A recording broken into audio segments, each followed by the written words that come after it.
bum.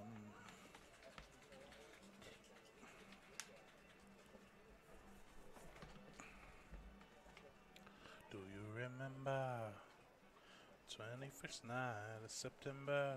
The internet has conditioned me to think that this song has out of tune flute. I think I've heard that theory too.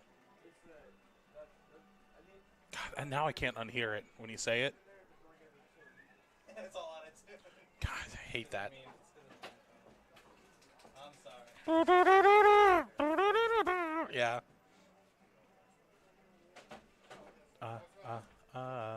Ba-dee-da. Said, do you remember? Ba-dee-da.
MJC Pirate football, first league game of the season. Chance to wipe the slate clean for the Pirates.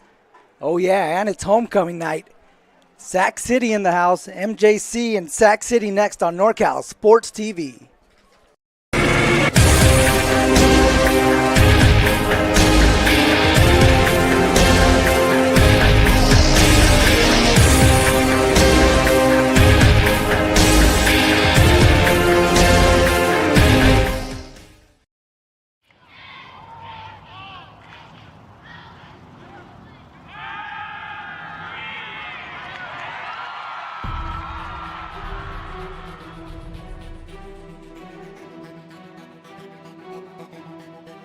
MJC has the largest athletic program in Northern California with 21 sports being offered.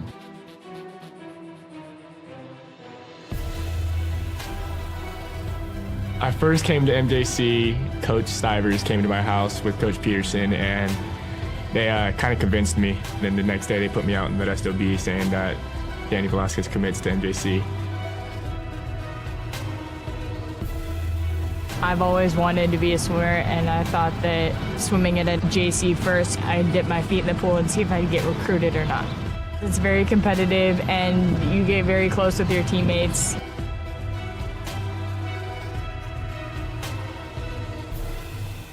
I've had athletes get their master's degrees, become doctors, chiropractors, lawyers, city council members. I think the best part of my job is getting phone calls from different types of employers that want to find out about some of the athletes that I've had in the past. Yeah, I was able to get a scholarship to Cal State Fullerton through academic success and athletic success here through teachers and coaching. It's like a family. I mean, we're always looking out for each other and always making sure, hey, what can I do for you? I got a student that needs this. Hey, I got somebody that needs this class, or I have this class open. What can we do for your athletes? I've seen MJC make a difference in the life of student athletes with the priority registration. If you're a high schooler and you want to come to MJC, you can expect great coaches, a great counselor, and great student success specialists to help you along the way. We're there from start to finish. Even when you go to transfer, we even assist you after transfer. The philosophy of our program is we're a student transfer program, so our job is to get the students in and get them out. We want the parents to know exactly what's going on and what we're trying to do from an academic to an athletic standpoint. We always end up winning, we always being productive, we're always at the end. And the results of MJC and all the athletics are second to none. From what we start with to what we end with are not the same students. They come here and they get faster, or they get stronger, or they're a better player or a better teammate or whatever it is. They all succeed. I always had dreams about playing college ball, and ending senior year without any offers to play big D1 ball, kind of heartbreaker. But I ended up grinding it out, hit the gym, made it happen, went to MJC, and got it done. I am signing with the Colorado University, go Buffaloes, got a full ride scholarship.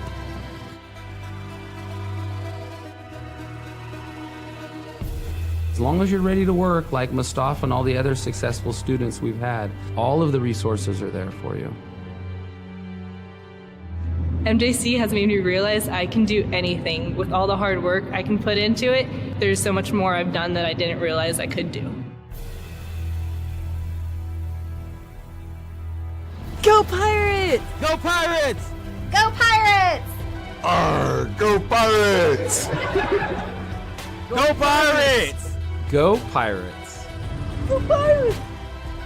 Go Pirates! Wait, did you guys smile after a serious face?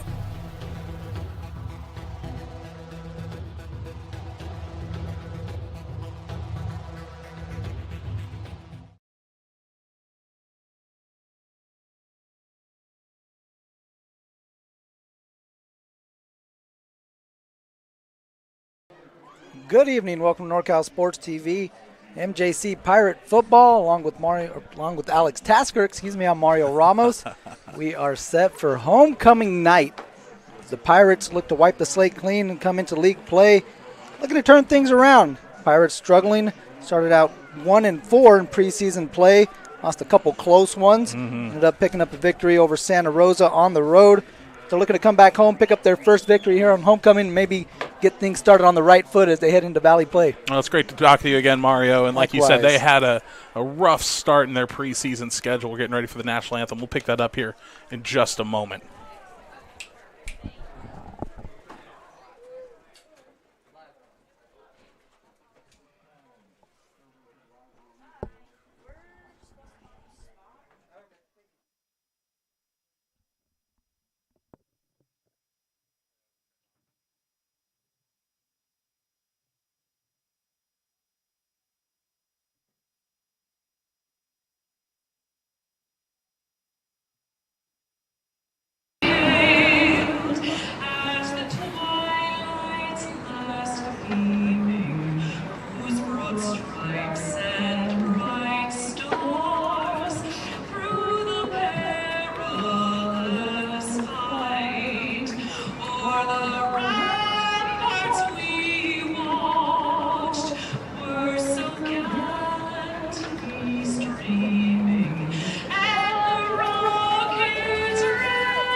Helmets up! They don't do that over here,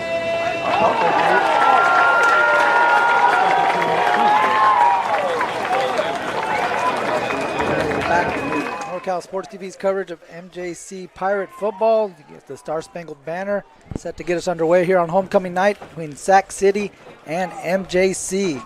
Alex, should be a pretty fun ball game again as the Pirates look to get going here in Valley Conference play. Absolutely. You know, they're coming off a tough loss to American River College last time out 2 weeks ago, right there at the death. It came down to a field goal at the last play of the game, and, you know, those are the ones that can go anyway. 2 and 3 sure feels a lot better than 1 and 4, but they're still averaging over 355 yards a game. They got Keith Arona stepping in now after a couple of key injuries to their offense, but he had 113 yards last time out. Alonzo Jackson had 85 yards and a touchdown, but the key is going to get the ball in the hands of Jacob DeJesus and Aiden Taylor. Those are the big names on the offense for the Pirates. Meanwhile, you got the Panthers on the other side of the ball. They're 3-2 coming in after a win 2 weeks ago against Shasta College. They're only averaging about 210 yards per game, but they're getting it done ugly, but they're getting it done is the key thing here. Ben Party, 106 yards in the air. He ran one in, and he also threw one in last time out. I think it's going to be a really entertaining game. Like you said, homecoming, the atmosphere, everybody's all fired up. We got pirate flags everywhere. I love it. Jolly Rogers all over this place. Flags aplenty. Got the We Are MJC Pirate flags in there as well. Very festive evening here at MJC Stadium. Panthers won the toss. They deferred. They will go left to right on your screen. They will kick off to MJC. Panthers out here in the white uniforms with the maroon helmets and the Panther logo on the side of the helmet. MJC comes out with these sweet all black uniforms. Yarr. Yeah, this is the third time we've seen the Pirates in third uniform set that we've seen them in. This time they bust out the all blacks for homecoming night. They are back to receive with Alonzo Jackson. Going to take the opening kickoff at the goal line, and here we go. Runs it to the right, breaks an ankle tackle, gets across the 20. And the Pirates will start at the 23-yard line. That's a nice return. Get some momentum going. Put yourself in decent field position to get this one started. Definitely going to be a little fired up. Maybe some nerves out there for the Pirates. Panthers coming in on a good run of form as well. We'll see how things go. Big first drive. You get a first down. Calm some of those nerves right away. This could go a long way to deciding this one. First play from scrimmage. Keith Arona, 6'5" quarterback in the backfield, gives it off to Aiden Taylor. Handoff up the middle. Good positive gain on first down.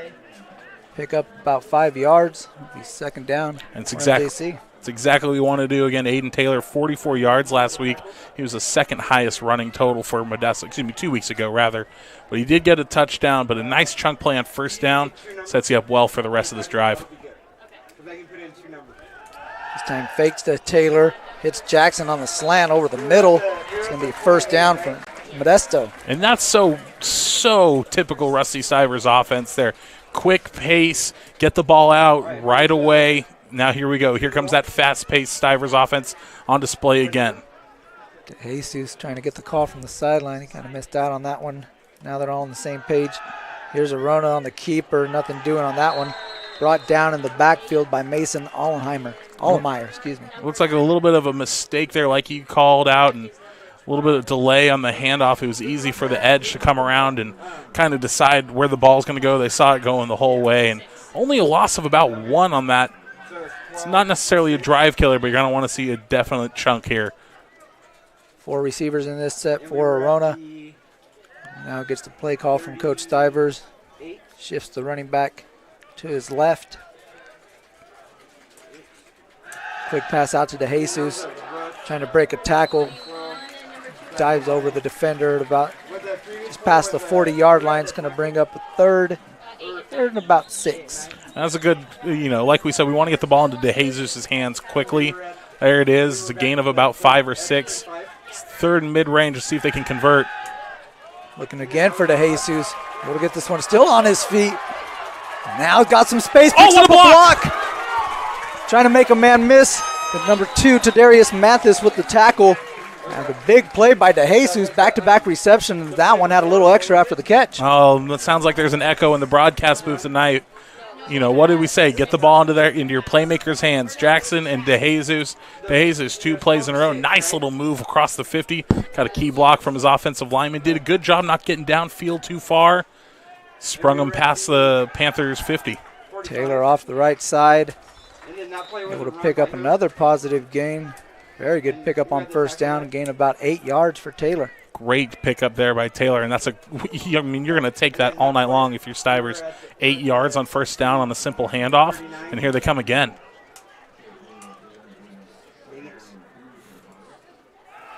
Taylor, flag on the play, bounces it to the left.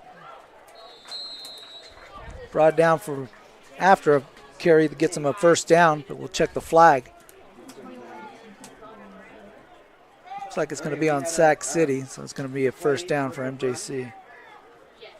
It's a sideline warning, what we got on Modesto. We've seen that quite a few times this year on Modesto. They get fired up early. They get real close to that sideline. It's been an issue all year long for them. There's Arona looking on the option, keeps it, cuts it back up the middle. Pick up about 3-4 yards. Second down for MJC. Second down and 6. You'll take that all night long. Positive yardage. And that was head ref Mike Merritt's first call of the night. Wanted to give out a shout out to him and his squad tonight. Officials playing a little short-handed. You got 6 officials. Referee Mike Merritt, Trent Jensen, Eric Cordova, George Carter, Michelle Single, and Keaton Cahill, the crew for tonight's game. High snap, Arona able to catch it. This one 6'5", ends up being pretty helpful as Taylor pounds that one up the middle again. Now it's going to bring up third and short. Now they're going to give him a first down. It's right at the sticks. They're going to give the first down to Modesto, who's right on top of the ball again. And they're doing a great job. Now they're in the red zone for the first time tonight. Opening drive looks clinical. Jackson in motion. Instead, they give it to Taylor up the middle. Had some space, but a shoestring tackle by number 98, Toa Luafasa. Might have saved a touchdown. Toa Luafasa from my old alma mater, Franklin High School in Elk Grove, California. Saw him on the roster earlier. Give a shout out to the Wildcats out there in Elk Grove. They haven't had too great of a high school season here, but that's all right. Let's go Wildcats. I think I'm thinking about it too much. I got my high school reunion coming up next weekend. 2nd and 5 from the 11. Here's the option. Pitch out to the left side. And a tackle is made, carried by Kamoni Stanley. His first carry of the game. Stanley brought down. Short loss on the play. It's going to bring up third down and about 7. Jamari Jackson was in the backfield quickly as well, the sophomore from Monterey Trail High School in Elk Grove. They read that one all the way. Great job by the Panther defense. 3rd and long. Arona, design quarterback run on that one. Quarterback draw, gets him into the end zone. Touchdown, Pirates! Oh, and what a great run from Arona. And what a great first drive on homecoming night. You worked your way from the 23-yard line all the way down. Did a great job selling that they were going to pass it on 3rd down. The gap opened up. He took the opportunity. Went in almost untouched for 6. Great opening drive for the Pirates. Modesto really hitting on all cylinders. Run, pass, everything working for the Pirates on the first drive. As Valdez out to kick the extra point. Snap is good, hold is down, kick is up and off to the left. So he missed the extra point. Makes it 6-0 after the opening drive. 12-yard touchdown run by Keith Arona.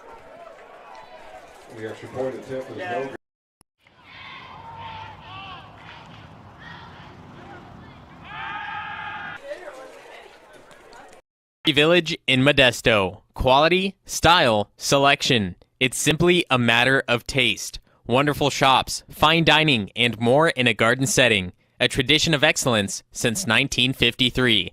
It's McHenry Village in Modesto.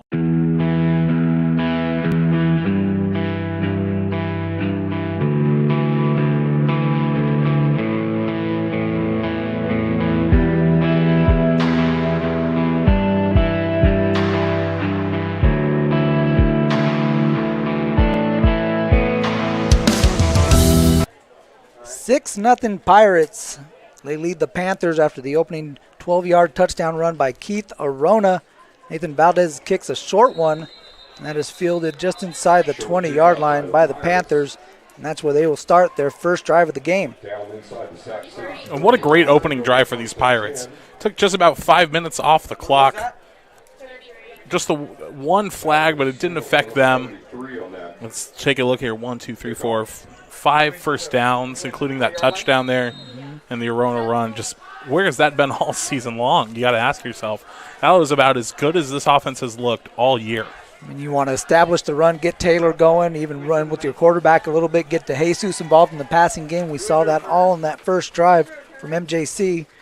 Now start defensively with the 6-0 lead. There's a first snap taken by Ben Partee, looking deep down the field. That one is caught on the sideline.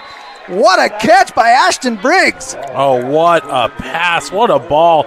And that's how you want to respond if you're Sac City. They just came out, they walked downfield, marched down there, put 6 up on the board, take a shot on first down, first play from scrimmage, and now you're quickly into Pirate territory. You're on the 35-yard line. Wow. Partee with a dot into single coverage.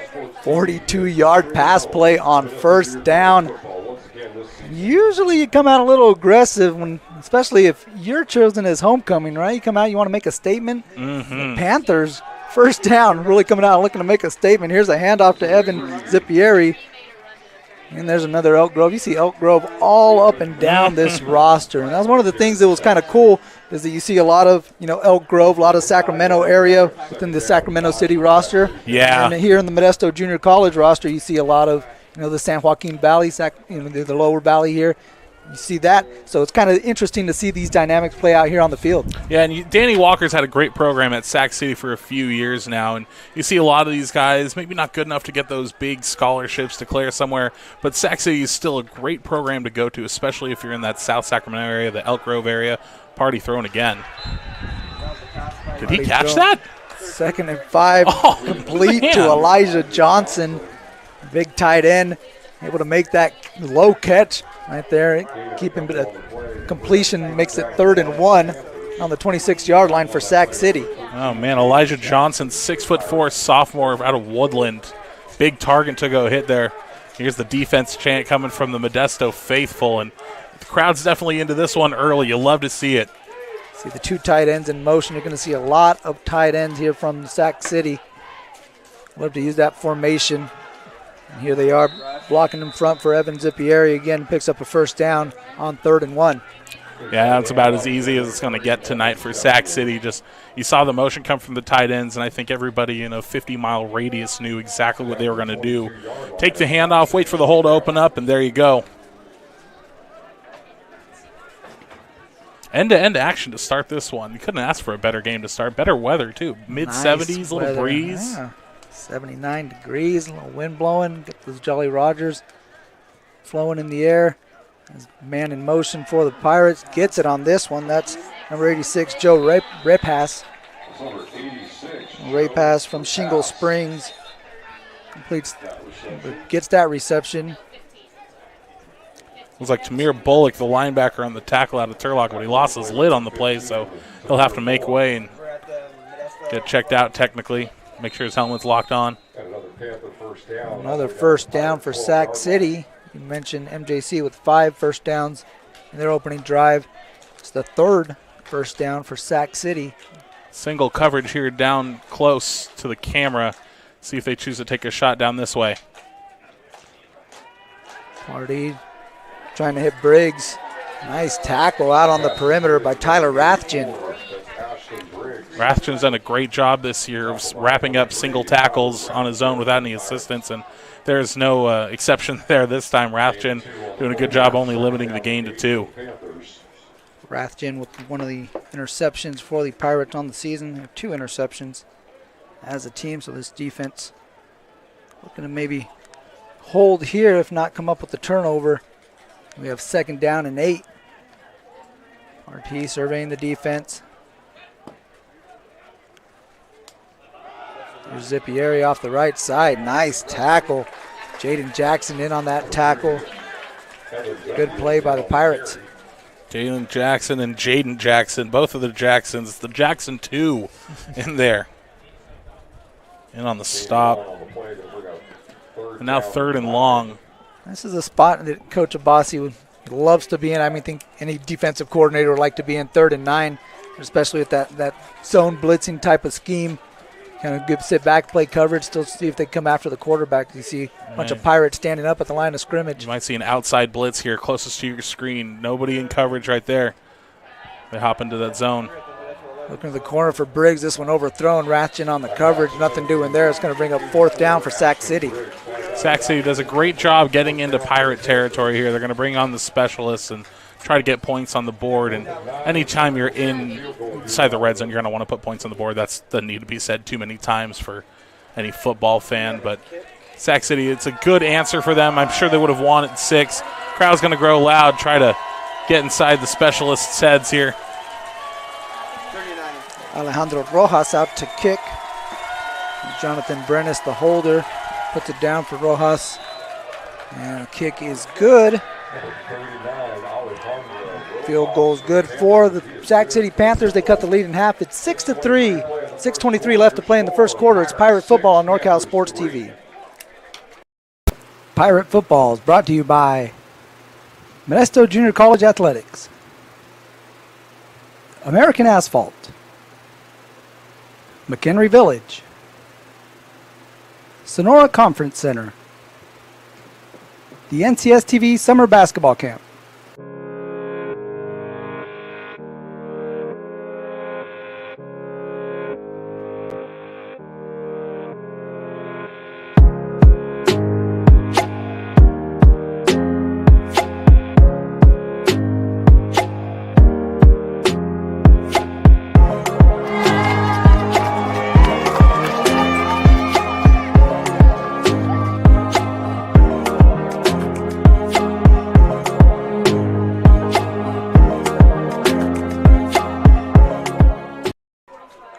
Pirate Football on NorCal Sports TV, along with Alex Tasker and Mario Ramos after the 38-yard field goal from Alejandro Rojas.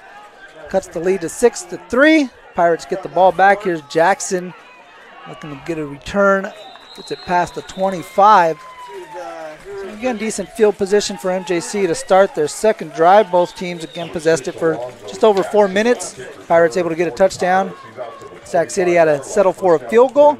What's been the difference so far? What are you seeing so far early on in this game, Alex? Well, so far it's big play versus long sustained drive. Modesto did a great job of working their way methodically down the field, and here's another chance to do that. Great block on the outside. DeJesus on the jet sweep, trying to elude the tackle from number 21 on the other side, C.J. Elkridge, who had a handle of his jersey, able to eventually pull him out of bounds. But another good carry on first down off the run. And he's going to be the key to success. DeJesus and Jackson and I are going to be the two I look to the most. Methodical drives, gains, and keeping the pace up, where Sac City does a good job of exposing single coverage on the outside. So that's what I've been watching so far, and big drive there. I don't think he got the first. DeJesus again in motion on the Stanley handoff as he gets close to the marker. It's going to bring up 3rd and 1.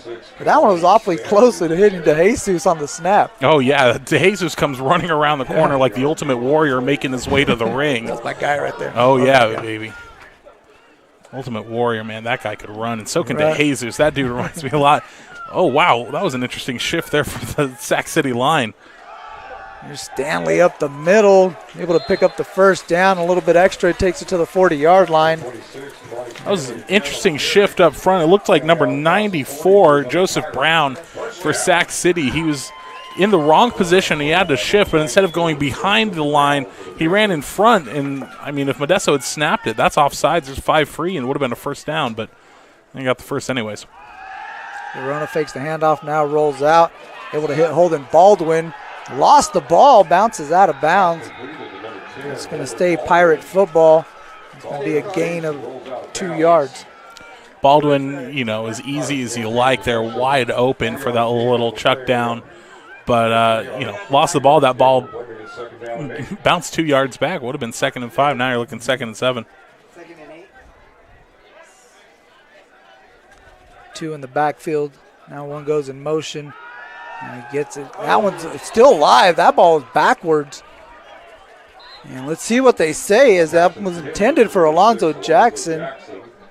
And it looks like Tien Fridge did recover it. We have a conversation here between Michelle Single and Mike Merritt, the officials. That looked like a live ball. It did. Michelle, it looked like the initial call was incomplete, and I think that's what they're going to keep. That's, from our angle, that looks like it might have tipped backwards, but a lucky break for the Pirates here. Sometimes you need those type of things to go your way, and that might have been a break that bounced in the Pirates' favor in that one. Well, they got a bad break against American River College, and they're going to cash in on the good one here for 3rd and 8. 3rd and 8 from the 42 in the offense. Getting the call from the sideline. 3 receivers to the left to Jesus, the top of your screen. Arona fakes left, now under heavy pressure, and he is sacked. Sac City College is going to like that one. Looked like that was number 3 in on the tackle, Evan Zepier. No, Zepier is the running back. My apologies. And Isaiah Byers in there. There it is, Marshawn Isaiah Byers. Hunter. I mistook the 3 for an 8 from here. I got to get the binoculars working. But either way, great blitz, just 0 blitz. Here they come, and a nice defensive stop. First one we've seen for either team tonight. And a chance to tie the game or maybe take the lead for Sac City when they get the ball back. Punt by Valdez off to the left. Short punt just across the 50. We'll see where they mark this, and they're going to mark it at the Sac City 45-yard line. So very good field position for Sac City. He'll take over with 3:57, down 6-3. At MJC, again, homecoming night. First quarter of this Valley Conference game. These teams come in, MJC 1-4, Sac City 3-2, ranked 25 in the latest polls. They come off they currently have a 3-game winning streak. Went off a 23-7 victory over Shasta. So the team is playing pretty hot. Yeah, they've been on a good run of form, and it just kind of shows that in this game especially, it's what have you done for me lately? You start 0-2, you start to hang your head a little bit, but you rattle off a couple in a row like they have. They come in with a lot of momentum, and you can kind of see it on their sideline. These guys are fired up when they make a stop. They're a big play. Everybody's up on their feet. They're dapping them up. First down carry by Jamel Francois, picks up 5. He's 2nd and 5 for the Panthers at the 50-yard line. This game tonight could go big or could do big things for either team, really. Modesto desperately needing to get in the win column after their last win, which was against Santa Rosa. Oh, big hit there. Time hit by Cam Snow. Again, meeting Jamel Francois, who gets another carry. Jamel Francois Jr. on the carry. I don't think Jamel Francois Sr. is going to like that one too much. I think Jamel Senior. Grandpa could feel that hit. Cam Snow coming downhill. If you don't want to be on the tracks, get out of the way. What a hit. Again, that's been the strength of this defense for the MJC Pirates, this linebacker core. You got guys like Cam Snow, Max Rascone, Tamir Bullock, guys just playing lights out.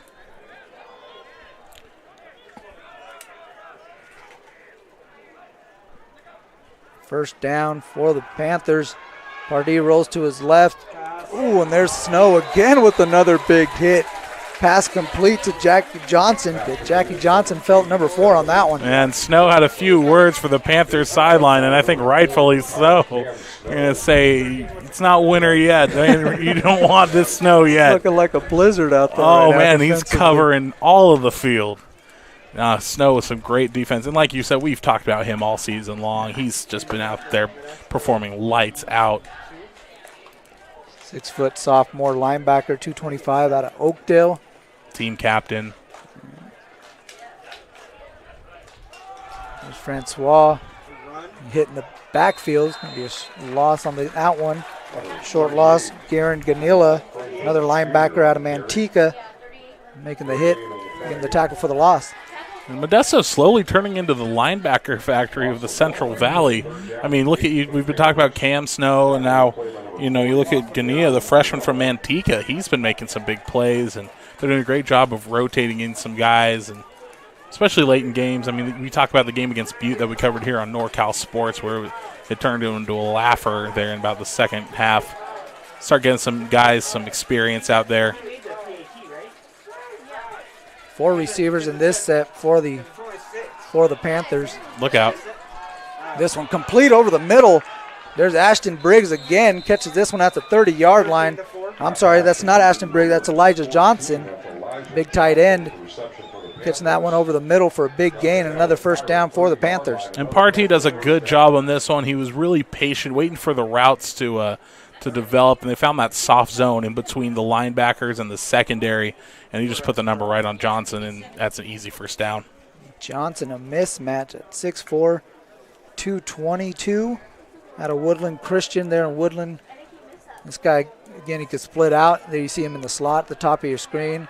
Play in close to the line. He could block at the line of scrimmage. Pretty well-rounded tight end the Panthers have at number 14. There's Francois again met in the backfield. Big-time play by a Pirate. That's Tamir Bullock, another one of those linebackers, making another hit. Yeah, and you can see a little bit of frustration there. We got a Panther down. He got rolled up on. So the Panther training staff will come out on the field and tend to an injured lineman. We'll take a quick break and be back on NorCal Sports TV.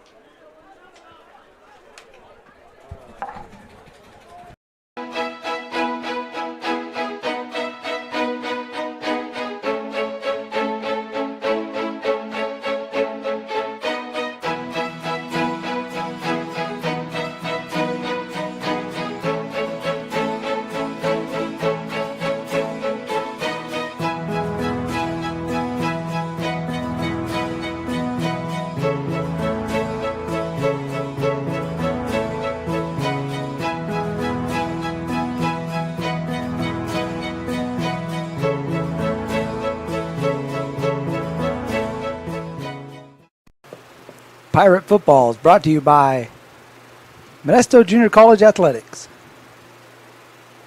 American Asphalt, McHenry Village,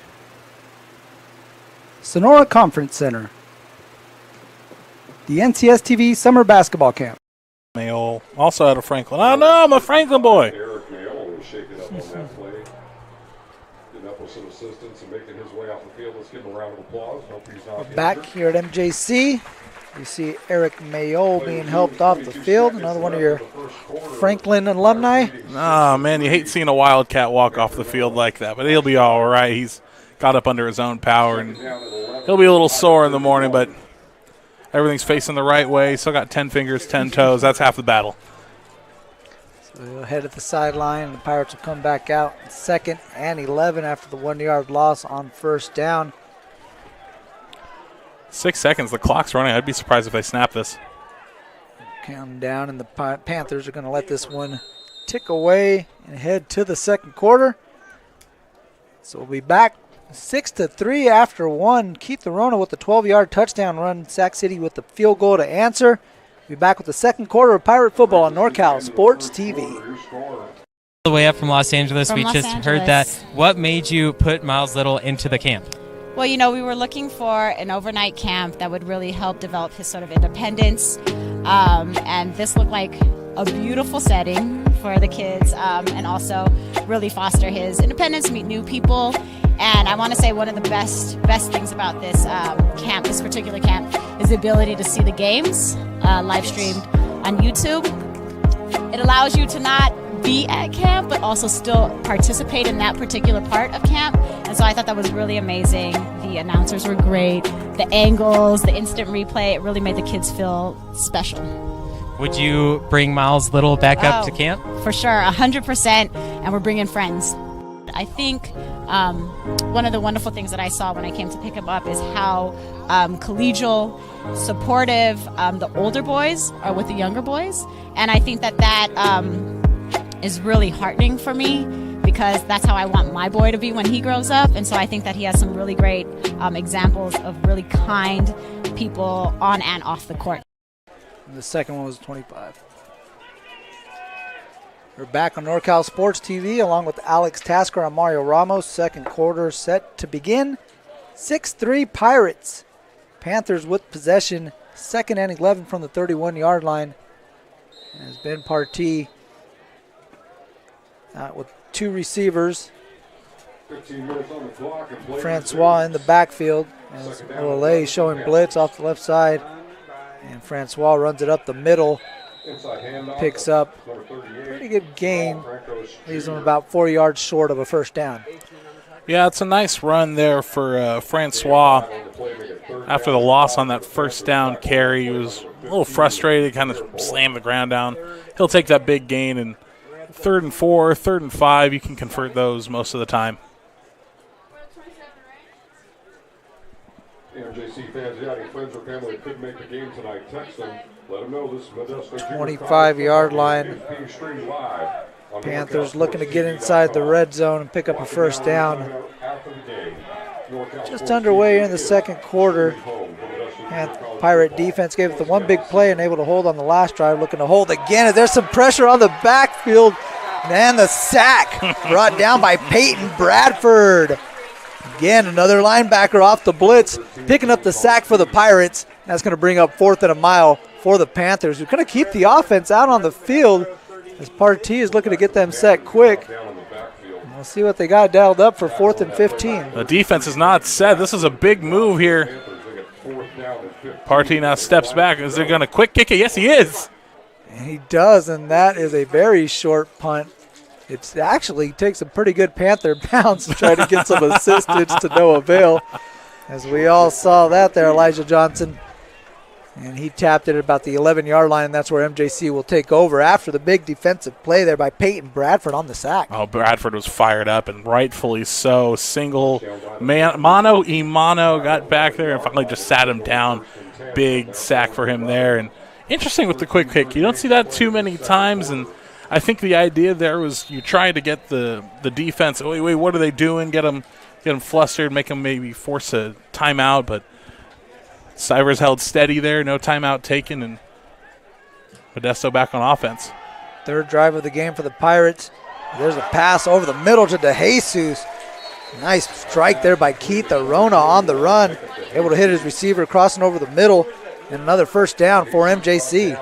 And that is a great play call. I love seeing the play fake, and a great ball from Arona, too. On the run, put it right into Jesus' wheelhouse and let your playmaker make the play. Key to the game for the Pirates. Big game there. Taylor gets it up the middle. Big hit as he runs into, I believe that was number 33, Thaddeus Singleton. And he popped Taylor after a pickup of a couple yards. Yeah, that's a big hit for Taylor, but he's a tough boy. He'll shake that one off. They're giving Alonzo Jackson a little bit of a break this drive. Jackson out there, he's in motion. He's moving all over the place. He's trying to get set. So much for the now break. He's in the slot. DeJesus to his left. Single receiver at the bottom of your screen. That's Nico Mendoza. Keith Arona here on 2nd down. Fakes the handoff to Taylor. Looking over the middle. He's got Baldwin. What a catch! One-handed snag. Hauls it in. Holden Baldwin gets loose and picks up a first down for MJC. Holden Baldwin, take a bow. Nice little left hand, one-hand grab in stride and into Panther territory. You'll love to see it. It's a little early, but we can celebrate National Tight End Day. Big-time game for Holden Baldwin. We're seeing some good tight end play, some good linebacker play. Things are happening here as there's another incomplete pass intended for Alonzo Jackson. I've seen a couple of misconnections between Jackson and Arona in the backfield. Hey, but you got to give credit to Modesto here. Earlier in the year, when you start this losing streak, you got hurt. Your starting quarterback goes down in Luke Weaver, who is playing very well. It takes a little time to get your stride going, get that connection with the receivers. They're starting to see it, and they're not afraid to let the ball fly now. You seemed a little too conservative with it on the ground, and a nice run here by Arona. Oh, his ankles. Juke move makes a man miss, able to get it to the 40-yard line, pickup of 5, on that one. We'll bring up 3rd and 5 for Modesto. TN Fridge on the stop, and it looks like Arona got hit by a fridge. Fridge from Elk Grove High School, the Thundering Herd down there, and Arona still adjusting his pads, but a nice run there. Makes a man miss. 3rd and 5. Taylor catches it in the flat. Trying to make a defender miss and tight ropes the sideline. Let's see where they mark this, and it's going to be good enough for Modesto. First down. The fancy footwork by Aiden Taylor along the sideline. And Michelle Single saw that one the whole way. Watched him tightrope down the sideline. A good spot and first down, and the Pirates moving quick.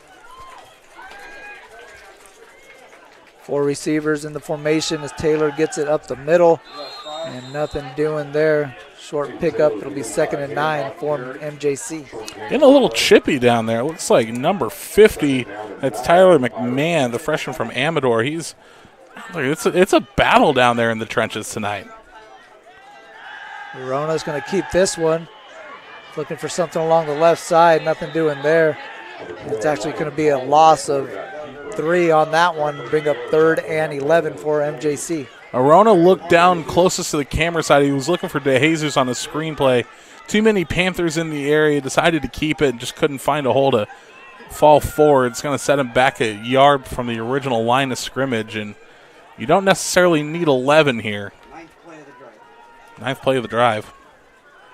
And some movement up front as Panther jumped across. That's Joseph Brown, the defensive lineman. Moved across the neutral zone, so that'll be a 5 free yards for Modesto.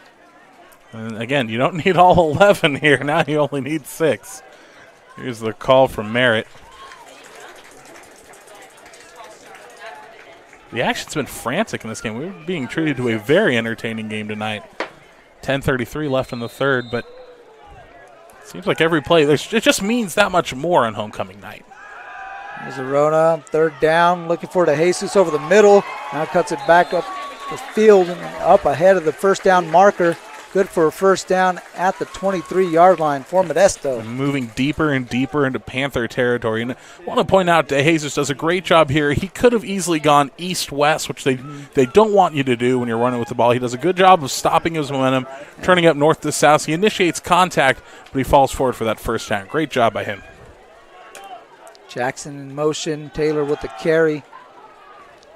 And Taylor being pushed at the 20-yard line. Pickup of 3 for Taylor. 2nd down and 7 for MJC. Big Dante Adams, the 6'2", 224 lineman from Kennedy High School at the stop. He got his hands on him and just tried to sit down, put body weight against body weight. Just now in the red zone. 3 receivers at the top of your screen. DeJesus, the lone receiver at the bottom. Tadarius Mathis has him. There's some safety help. Arona looking to the left, had a man open. That one incomplete. Pass intended for Nico Mendoza, just out ahead of the receiver. And those are the ones that are going to haunt you if you're Arona here. That was a great pump fake. Everyone thought they were going to go to the screen. They'd been setting it up all drive long. The pump fake, he had his receiver open with a gap, and I think if he puts that on him, that's 6 points. They're in the end zone, but instead now you're looking at 3rd and long. 3rd and 7 from the 20 for MJC. Divers signaling in the play call. Actually taking a look at the play clock. He hasn't yet signaled the play call to Arona. Plenty of time, 13 on the play clock. Gives it to him. And Arona looking for DeJesus, got a step, makes the wonderful pitch. My! Right at the 1-yard line. It's going to be 1st and goal for Modesto. DeJesus, stop it. What a play that was. I don't know if he got in there. He looks like he outstretched the ball. That's a tough spot. But they're going to move up to the line quickly, and DeJesus will rightfully take a break after that one. We look again in slow motion. We take it. Look, is he short? Make the decision up at home. I think he stuck that ball inside the pylon, but 1st and goal from the 1.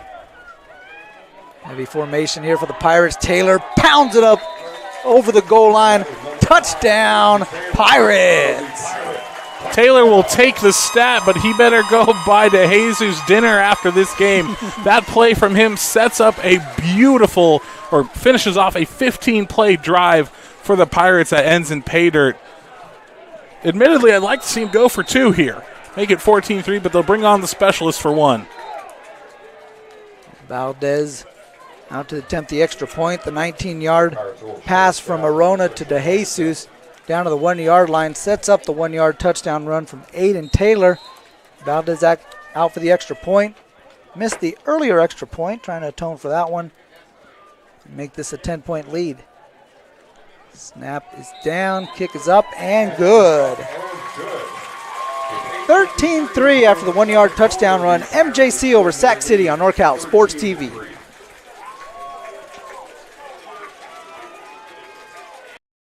Pirate Football is brought to you by Modesto Junior College Athletics,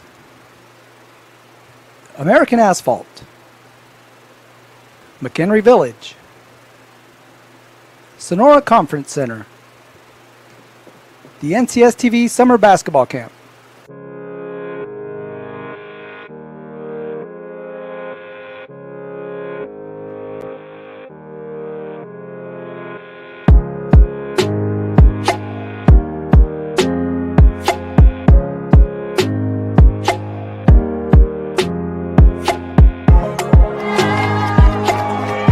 Jesus went over and slapped him on the ass. It was like, good job. Pirates up 13-3 after the 1-yard touchdown run by Aiden Taylor. Kick goes into the end zone by Valdez. That'll be a touchback for Sac City. Comes out down 10 here on their third drive of the game.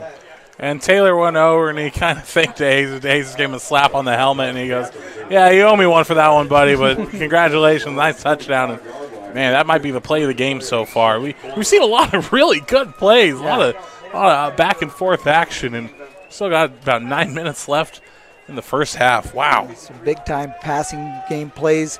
That one from DeJesus. We saw the 20-something yard catch from Baldwin, one-handed earlier. And Ashton Briggs on the other side had a big catch to start things off for Sac City. Again, come out down 10 points. Partee with 3 receivers as we have a timeout taken by defensive coordinator Eddie Abbasi. The MJC Pirates didn't like what he saw out there defensively, so they'll talk this one over and we'll be back after this short break on NorCal Sports TV.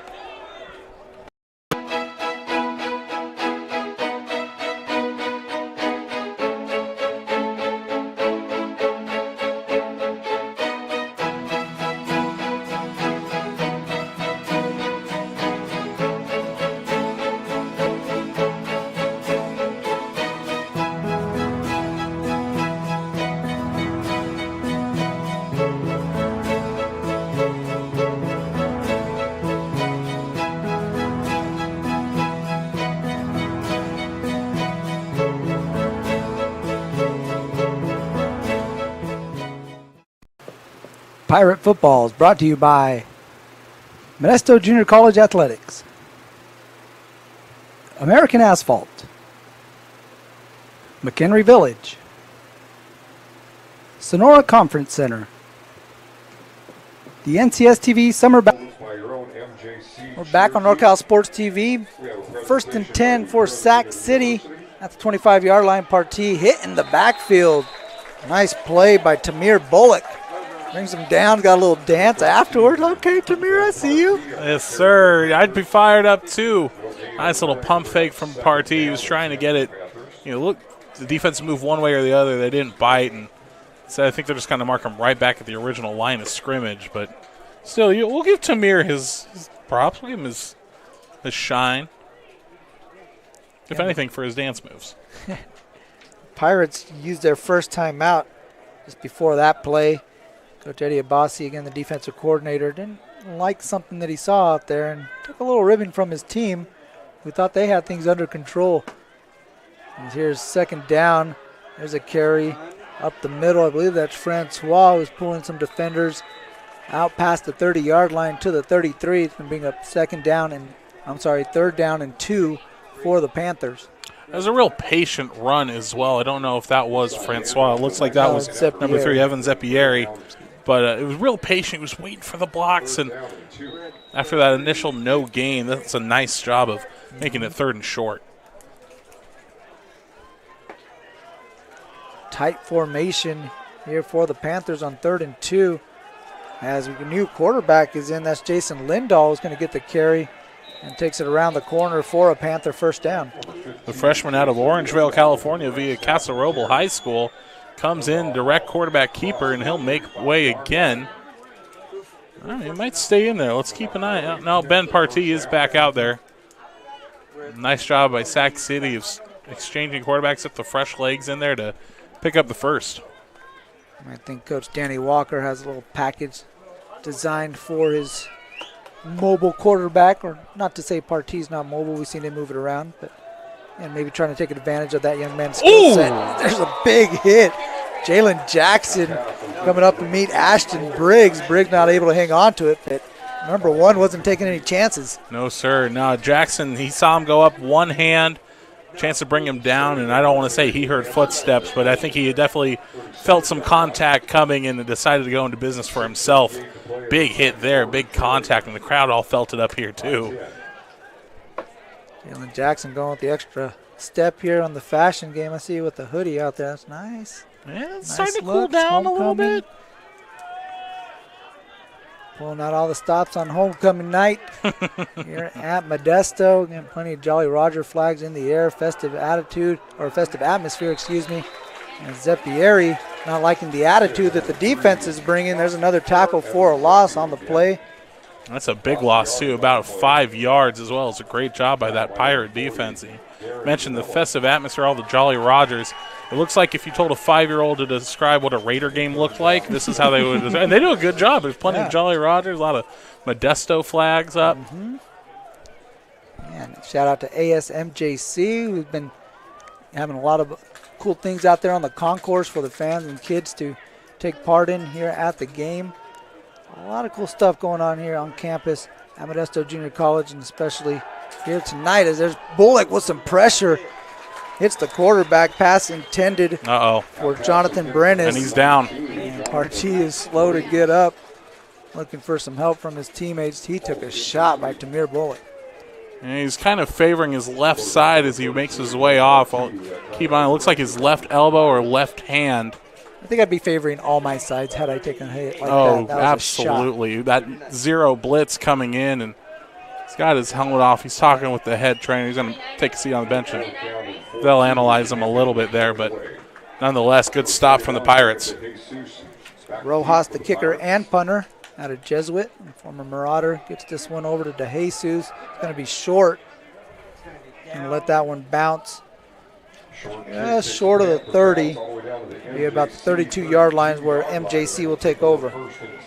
6 minutes left for Modesto. They've done a good job the last couple of drives. They had the first one, long drive that went down. They put up 6. Second one, they only got the 1 first down, then they punt. Then their most recent drive, 15 plays, they went all the way for pay dirt.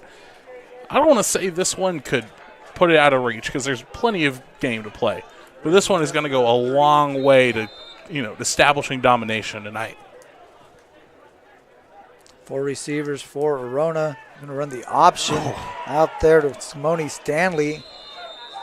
He stood up initially and then brought down after a loss of 2. Yeah, that one was kind of doomed from the start. The right side of that Panther defense got in the backfield quickly, and from there they just hopped in and wrapped up. DeJesus gets it on the jet sweep, looking for some blockers. There's more white shirts than black shirts out there. And they're going to usher him out of bounds. And right about the line of scrimmage, if not actually a loss of about 1. Yeah, DeJesus so quick. I think he got there before any of the blockers could. And it was just turned into 1-on-4, and it couldn't get much going. Big third down here if you're the Panthers. 3rd and 12 at the 30. Not much coming off the clock here for the Pirates. Just over a minute they've had possession. Now 3rd and 12, looking over the middle. Pass complete to Alonzo Jackson, but that's going to be well short of the first down. Gets it to the 35-yard line to bring up 4th and 7. And that's a great pass. Jackson hits him right in the numbers. It's a great play. It just, too little too late. They did a good job of just defending deep in the zone. And here comes the specialist and a big stop for the Panthers. They forced a 3-and-out after that last one. Yeah, and a pretty big stop considering that Sac City deferred the opening kick, so they will get the second half kickoff. If they get something here and then get the ball back in the second half, really turn things around as Nicholas Conant trying to turn the corner, get to the sideline, able to get past the 35-yard line to the 37, is where Sac City will take over with 4:16 left to play in the first half. Just about a 20-yard return as well. A good job there from Sac City. And like you said, only about 4:16 left in this first half. They did defer that opening coin flip, a chance to double up perhaps if they can get down there. And you don't need to get it all right away. You can definitely a couple yards here and there, but the big thing is get those first downs, keep the clock moving. You have all 3 of your timeouts as well. We'll see if Party comes back out there, and it looks like they bring him out again. Going to keep an eye. It looks like they taped up his left wrist a little bit. So something to watch as we go forward. Two tight ends in motion.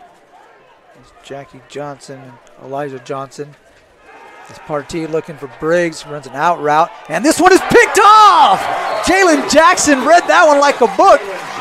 He came ready to play on homecoming night. He's got an interception. Yeah, and I think a lot of that comes down to Partee there.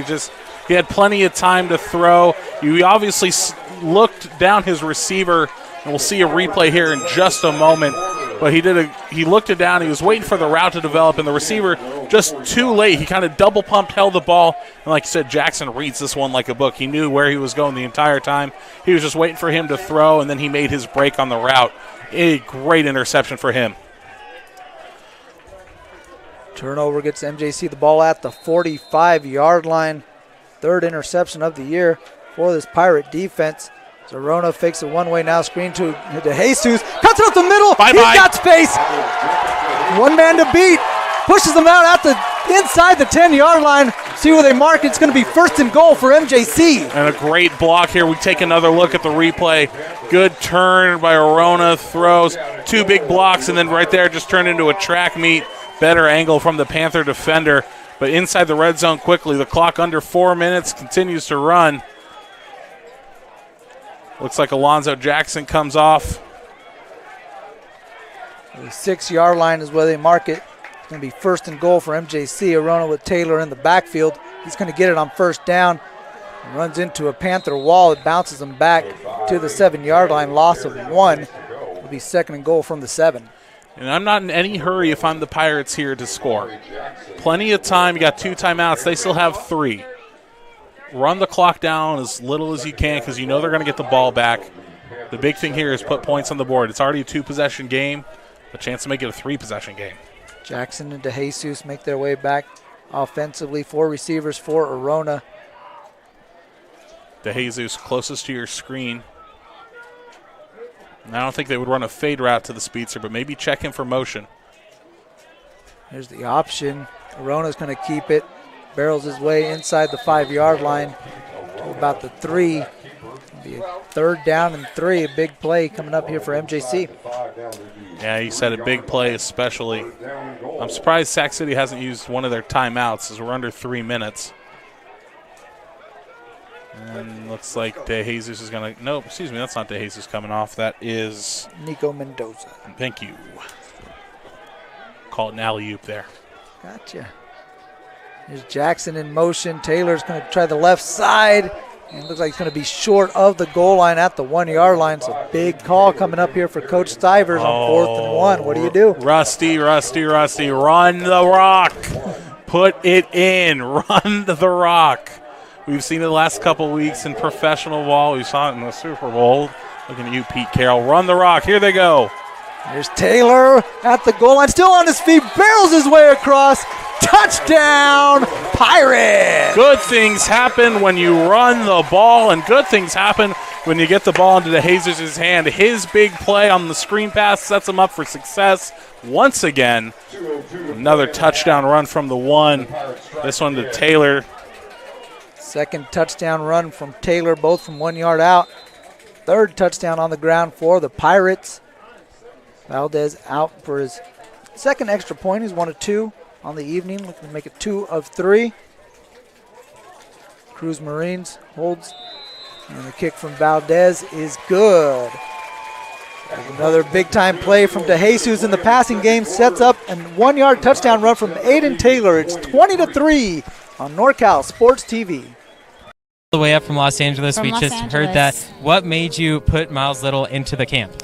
Well, you know, we were looking for an overnight camp that would really help develop his sort of independence. And this looked like a beautiful setting for the kids, and also really foster his independence, meet new people. And I want to say one of the best things about this camp, this particular camp, is the ability to see the games live streamed on YouTube. It allows you to not be at camp, but also still participate in that particular part of 20-3 Modesto over Sac City on homecoming Aiden Taylor punching it in from 1 yard. Here's Valdez set to kick this one. And it's going to be caught by Jeremiah Brown and bobbles it in the end zone. Instead of taking a knee, he's going to run it out. And he is hit just across the goal line at the 2-yard line is where Sac City will take over after a big-time special teams blunder by the Panthers. Yeah, you said it. That is a big mental error, and that's just stuff that that just comes down to coaching. You just got to know right there, hey, it's deep in there. Just sit on it. You know, if you just lay down, you don't need to fair catch it. They'll call it dead, but I think he got in his head, I bobbled it. Now I gotta do something with it. Backed up against the wall here, and the defenses look good. Pirate defense showing some pressure. And here they come on first down as it carries to Francois. He's able to pick up a yard, and MJC will take their second timeout with 1:50 left to play. Yeah, that's the right thing to do, especially if you look at where they're backed up. So 1:50 left here, and they're getting the ball back. Right now, it's that mental error. Just it hinders you so much. Granted, they still have all 3 of their timeouts there, Mario. I think they got to get a first down, at least get to the 10-yard line. We've seen them pass the ball well. And they tried to stretch the field that last time and just did it. Jalen Jackson had a great job, intercepting that ball. I think they got to go to the air if they can get it past. I'll even give them the 5-yard line here. But you're down 17 points. You want to get something on the board before you get the ball back, or else this could turn into a long second half for the Panthers. Yeah, we mentioned Sac City will get the ball back to start the second half. They're looking for some damage control before they head in the locker room as the Pirates have the Panthers on the plank. Nice. I like that. 20-3, backed up at the 3-yard line. 2nd and 9. The defense that's been showing a lot of pressure, making some plays fresh off the interception. So they're playing, at a high level right now. And this Panther defense is backed up. See what happens here on 2nd and 9 as the Pirates again looking to show some pressure. As Francois gets it off the right side, and he's hit initially at the line of scrimmage, but able to power forward for a gain of about 2 or 3 yards. It's going to bring up third and long, 3rd and medium for Sac City, and another timeout taken by MJC. And that will be the final timeout for Modesto. So now they're at the 6-yard line. I think now you're okay to throw. Maybe not the deep ball. Potentially see like a screen or a draw play here. I wouldn't necessarily look past the deep ball if I'm Sac City. I think everyone's going to expect you to go short. Just go for the sticks, maybe a 5-yard, 6-yard out, maybe a crosser.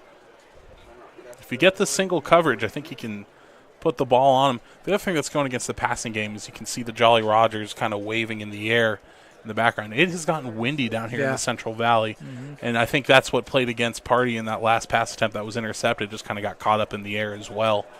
So if you think here, if you get the stop, there's another option of what Sac City could do. They could run the ball here, not get the first down, and then just take the clock down to under a minute and then punt it away. And then do you force Modesto to, get aggressive and go for it? A lot of things could play out. It's not as simple as just this one play. As I wax poetic about the ideas of 2-minute offense and defense.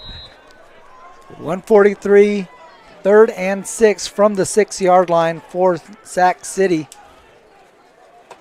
As they keep it on the ground to Francois, and he is met just ahead of the line of scrimmage. Pickup of 1. Gets it to about the 7-yard line. And so that'll bring up 4th down as the clock is running. And I think the offense is staying out there. We'll see if we see another quick punt.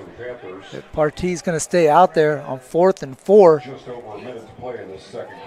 be just under a minute left after this play. So interesting call here by Coach Danny Walker. We'll see what he does. And I think it's a bit of gamesmanship personally. I think they keep the quarterback out so they don't put the specialists out just yet. They got 8 seconds. They're not in any hurry to get to the line. It's going to take them under a minute. They'll take a timeout here, Mario. Yeah, he's next to the officials looking at the play clock, and he'll take a timeout with 1 second left on that play clock. Be 56 seconds left to play in the first half. We'll be back after this quick break on NorCal Sports TV. Panthers will take a timeout, just 56. Village in Modesto. Quality, style, selection. It's simply a matter of taste. Wonderful shops, fine dining, and more in a garden setting. A tradition of excellence since 1953. It's McHenry Village in Modesto. 56 seconds. Panthers trying to get set on this special teams play as Rojas will punt from his end zone. DeJesus at his own 40, set to receive this punt from the Panthers. Rojas gets this one away, short punt. DeJesus running in on it, calls for the fair catch and makes a fingertip catch at the 30-yard line where they're going to give it to him. So they give him the benefit of that bobble, I think. Actually, the other official's going to mark it at the 32. Yeah, they're gonna push it back a couple yards, but still that dangerous kind of fingertip catch. DeJesus, no mistakes so far tonight. It was a good performance by him, but 50 seconds here, and Modesto's done a good job throwing the ball tonight. I wouldn't be surprised to see him go to the air and try to get down there. No timeouts, though. 50 seconds left to play. Here's Arona rolling to his right. He's going to put this one in the air. DeJesus dodges a couple defenders and stepped on the sideline at the 19-yard line. So some shifty footwork there by DeJesus made a couple guys miss. I would love to see this replay here. And we caught the tail end of it that was the earlier play. But it looks like he might have stepped out right before he received it. They didn't call it. Michelle Single didn't see it. 1st and 10. And they're looking for him again. And he wasn't ready for it as he was out blocking. And Arona takes this one to the 15-yard line. Clock's going to run with 32 seconds. Pirates going to have to get to the line quickly. We're quickly looking at this replay. Don't think we have the angle. No, he kept his feet in. Here's the second down play. As Arona, lots of time in the backfield. He's going to run this one. Trying to get to the sideline. And he's pushed out of bounds at about the 4-yard line. Stops the clock with 17 seconds. It's going to be 1st and goal for MJC at the 4. Yeah, they're doing a good job of getting downfield quickly. Under a minute to play. And they're going to bring in the big tight end, Holden Baldwin. He made a nice little one-handed catch earlier in this quarter. Baldwin kind of playing that H-back position in the backfield with Arona. As Coach Stivers waving at his offense, which is a signal for the upcoming play call. There's 1st and goal from the 4. Arona play action, pressured from behind and sacked and brought down. Big sack by Dante Adams. Might have squashed this one. They're calling for it. Trying to spike this one. 4 seconds 3, are left. 2. Arona spikes it with 2 seconds, and he saved 3 points for the Pirates after Dante Adams did his best to try to negate that. Yeah, and that's a great heads-up play by that offense, staying on the field and knowing the situation, getting the call from the sideline, and a chance to make it a 20-point game. This is going to be a big kick, but he's got the wind to his back. A 32-yard kick for Valdez. Marines again to hold. The kick from Valdez is good. Look good is good. Big-time kick from Valdez to end the half. 32 yards puts the Pirates up 23-3 over Sac City after 1 half of play. We'll be back with the second half from Modesto here on NorCal Sports TV.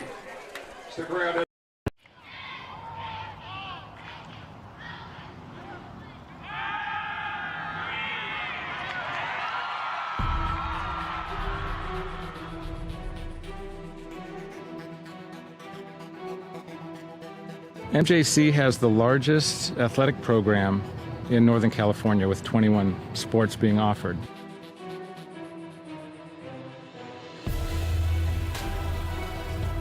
I first came to MJC, Coach Stivers came to my house with Coach Peterson, and they kind of convinced me. Then the next day they put me out in Modesto B saying that Danny Velasquez commits to MJC.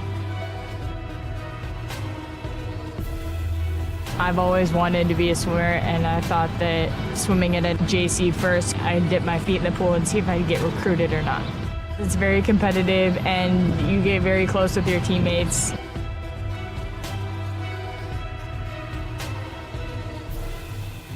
I've had athletes get their master's degrees, become doctors, chiropractors, lawyers, city council members. I think the best part of my job is getting phone calls from different types of employers that want to find out about some of the athletes that I've had in the past. Yeah, I was able to get a scholarship to Cal State Fullerton through academic success and athletic success here through teachers and coaching. It's like a family. I mean, we're always looking out for each other and always making sure, hey, what can I do for you? I got a student that needs this. Hey, I got somebody that needs this class, or I have this class open. What can we do for your athletes? I've seen MJC make a difference in the life of student athletes with the priority registration. If you're a high schooler and you want to come to MJC, you can expect great coaches, a great counselor, and great student success specialists to help you along the way. We're there from start to finish. Even when you go to transfer, we even assist you after transfer.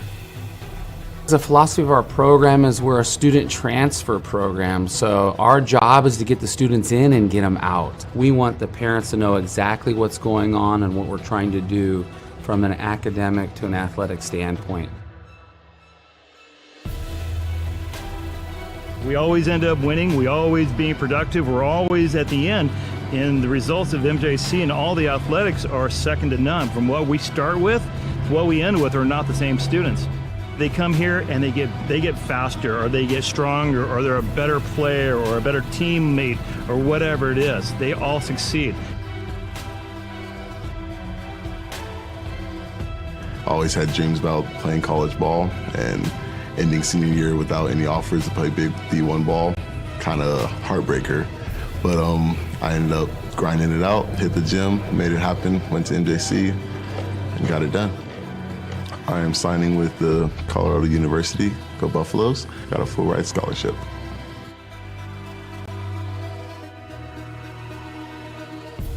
As long as you're ready to work, like Mustafa and all the other successful students we've had, all of the resources are there for you. MJC has made me realize I can do anything. With all the hard work I can put into it, there's so much more I've done that I didn't realize I could do. Go Pirates! Go Pirates! Go Pirates!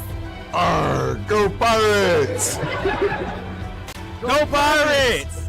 Go Pirates! Go Pirates! Go Pirates! Wait, did you guys smile after or serious face?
McHenry Village in Modesto. Quality, style, selection. It's simply a matter of taste. Wonderful shops, fine dining, and more in a garden setting. A tradition of excellence since 1953.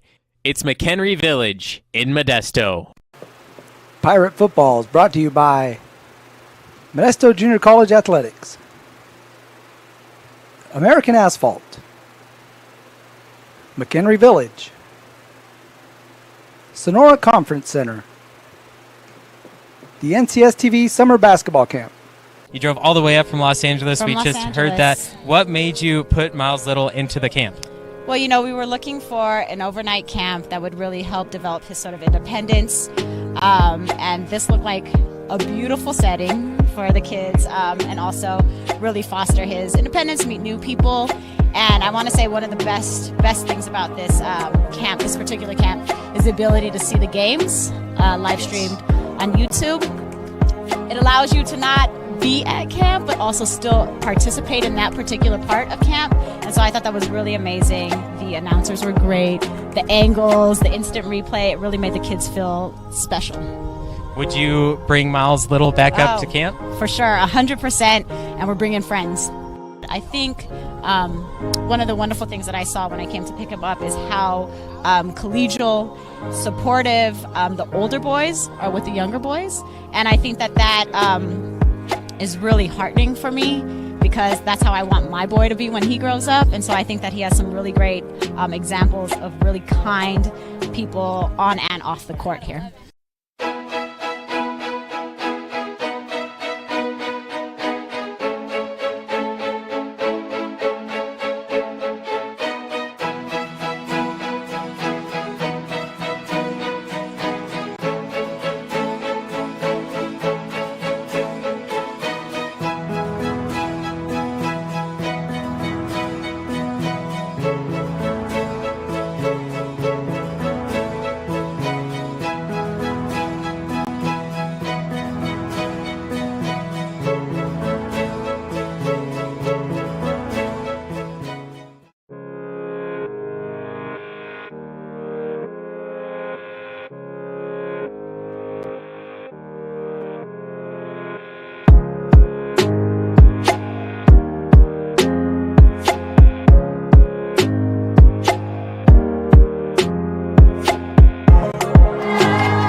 McHenry Village in Modesto. Quality, style, selection. It's simply a matter of taste. Wonderful shops, fine dining, and more in a garden setting. A tradition of excellence since 1953. It's McHenry Village in Modesto. Pirate Football is brought to you by Modesto Junior College Athletics, American Asphalt, McHenry Village, Sonora Conference Center, the NCS TV Summer Basketball Camp. You drove all the way up from Los Angeles. From we Los just Angeles. heard that. What made you put Miles Little into the camp? Well, you know, we were looking for an overnight camp that would really help develop his sort of independence. And this looked like a beautiful setting for the kids and also really foster his independence, meet new people. And I want to say one of the best things about this camp, this particular camp, is the ability to see the games live streamed on YouTube. It allows you to not be at camp, but also still participate in that particular part of camp. And so I thought that was really amazing. The announcers were great. The angles, the instant replay, it really made the kids feel special. Would you bring Miles Little back up to camp? For sure, 100%, and we're bringing friends. I think one of the wonderful things that I saw when I came to pick him up is how collegial, supportive the older boys are with the younger boys.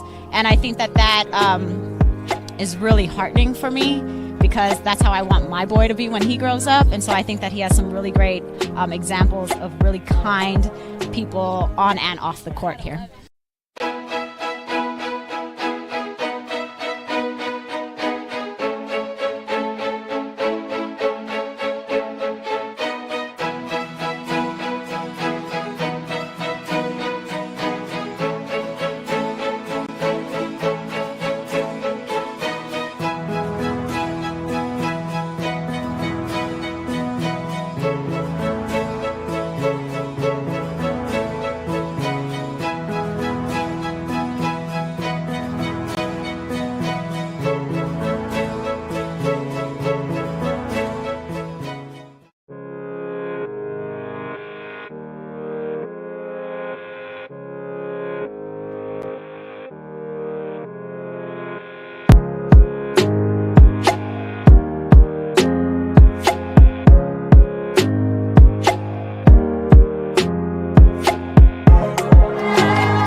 McHenry Village in Modesto. Quality, style, selection. It's simply a matter of taste. Wonderful shops, fine dining, and more in a garden setting. A tradition of excellence since 1953. It's McHenry Village in Modesto. Pirate Football is brought to you by Modesto Junior College Athletics, American Asphalt, McHenry Village,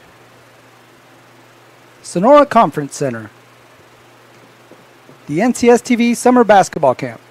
You drove all the way up from Los Angeles. From We Los just Angeles. heard that. What made you put Miles Little into the camp? Well, you know, we were looking for an overnight camp that would really help develop his sort of independence. And this looked like a beautiful setting for the kids, and also really foster his independence, meet new people. And I want to say one of the best things about this camp, this particular camp, is the ability to see the games live streamed on YouTube. It allows you to not be at camp, but also still participate in that particular part of camp. And so I thought that was really amazing. The announcers were great. The angles, the instant replay, it really made the kids feel special.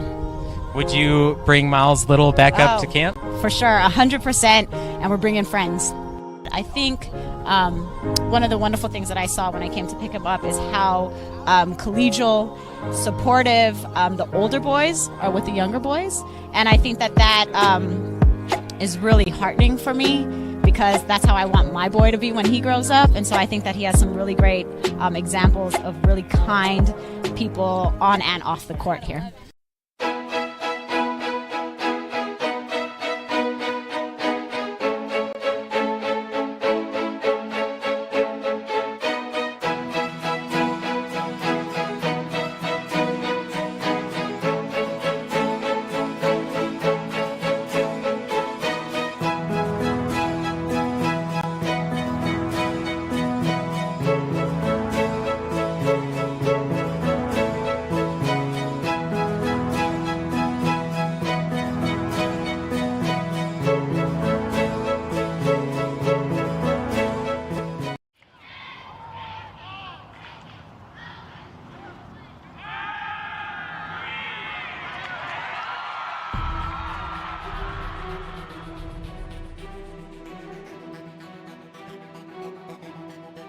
MJC has the largest athletic program in Northern California, with 21 sports being offered.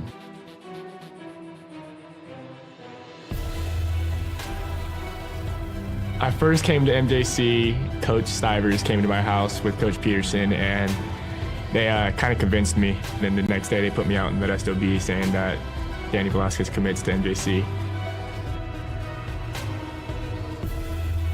I've always wanted to be a swimmer, and I thought that swimming at JC first, I'd dip my feet in the pool and see if I could get recruited or not. It's very competitive, and you get very close with your teammates.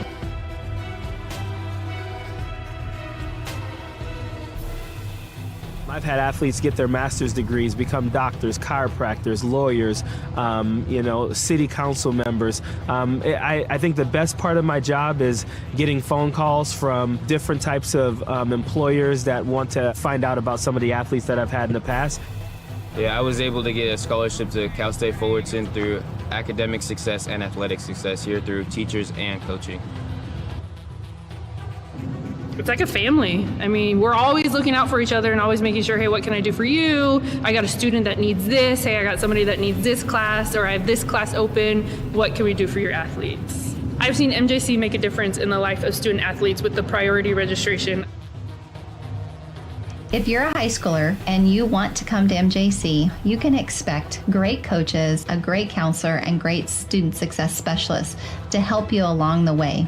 We're there from start to finish. Even when you go to transfer, we even assist you after transfer.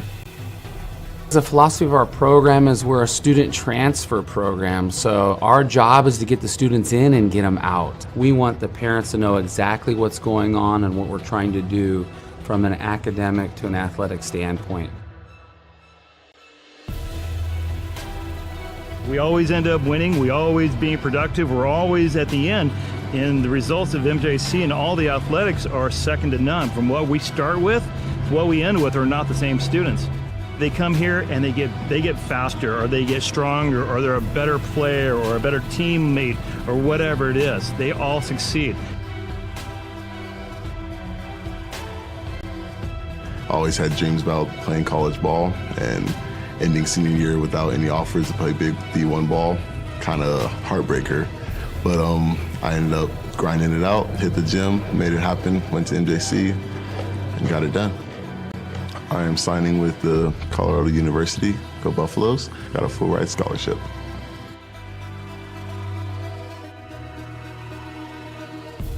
As long as you're ready to work, like Mustafa and all the other successful students we've had, all of the resources are there for you. MJC has made me realize I can do anything with all the hard work I can put into it. There's so much more I've done that I didn't realize I could do. Go Pirates! Go Pirates! Go Pirates! Arr, go Pirates! Go Pirates! Go Pirates! Go Pirates! Go Pirates! Wait, did you guys smile after or serious face?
McHenry Village in Modesto. Quality, style, selection. It's simply a matter of taste. Wonderful shops, fine dining, and more in a garden setting. A tradition of excellence since 1953. It's McHenry Village in Modesto. Pirate Football is brought to you by Modesto Junior College Athletics, American Asphalt, McHenry Village, Sonora Conference Center, the NCS TV Summer Basketball Camp. You drove all the way up from Los Angeles. From we Los just Angeles. heard that. What made you put Miles Little into the camp? Well, you know, we were looking for an overnight camp that would really help develop his sort of independence. And this looked like a beautiful setting for the kids, and also MJC Pirate Football on NorCal Sports TV set to start the second half. I'm Mario Ramos. He is Alex Tasker. Nathan Valdez set to kick for the Pirates out here in the black jerseys on homecoming night. Built a 20-point lead after 3 rushing touchdowns and a field goal from Valdez in the first half. Has them up 20 points in the first league game here at Valley Conference play. Yeah, it was a very entertaining first half, Mario, and Modesto really tired of the way they've been playing, really showed it out there. Lights are coming on and the wind is up, the chill is in the air. Got a flag on the field. Jamari Jackson takes it just shy of the 25-yard line. Check the flag from official Mike Merritt and his staff. We'll see which way this football moves as we start the second half. Yeah, and the Panthers are going to want to get something going now. They're definitely going back into the wind. They played better in that first quarter. We're going with the wind. Their passing game definitely benefits as well. A little bit more zip on the ball coming that way. It looks like it's going to be a hold against the Panthers, so they'll back them up 10.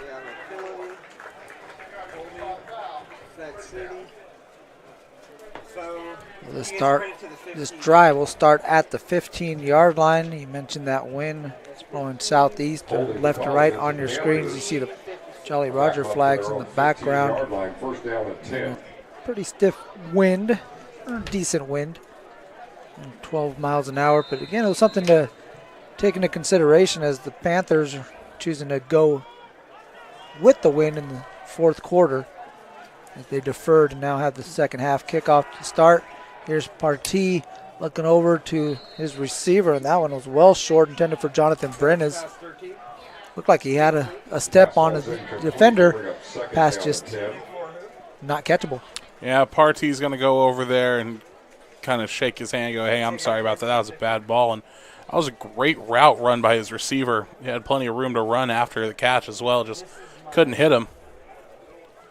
Now a little miscommunication from the Panthers trying to get the right team out on the field. Tight end Elijah Johnson in the slot. Bottom of your screen for Partee. Gonna give this one to Zippieri. He's hit at the line of scrimmage. It's going to be no gain. Bring up 3rd down and 10. Great stop there by number 33, Peyton Bradford. Got into the backfield really quickly. Sophomore captain out of Oakdale. Making that play at the line of scrimmage. Brings up 3rd down and 10. Obvious passing situation here for the Panthers. They're bringing in that dime formation for the defense. You see guys like Cam Snow coming off the field and Jaden Jackson. Jackie Jackson running off the field for the Panthers.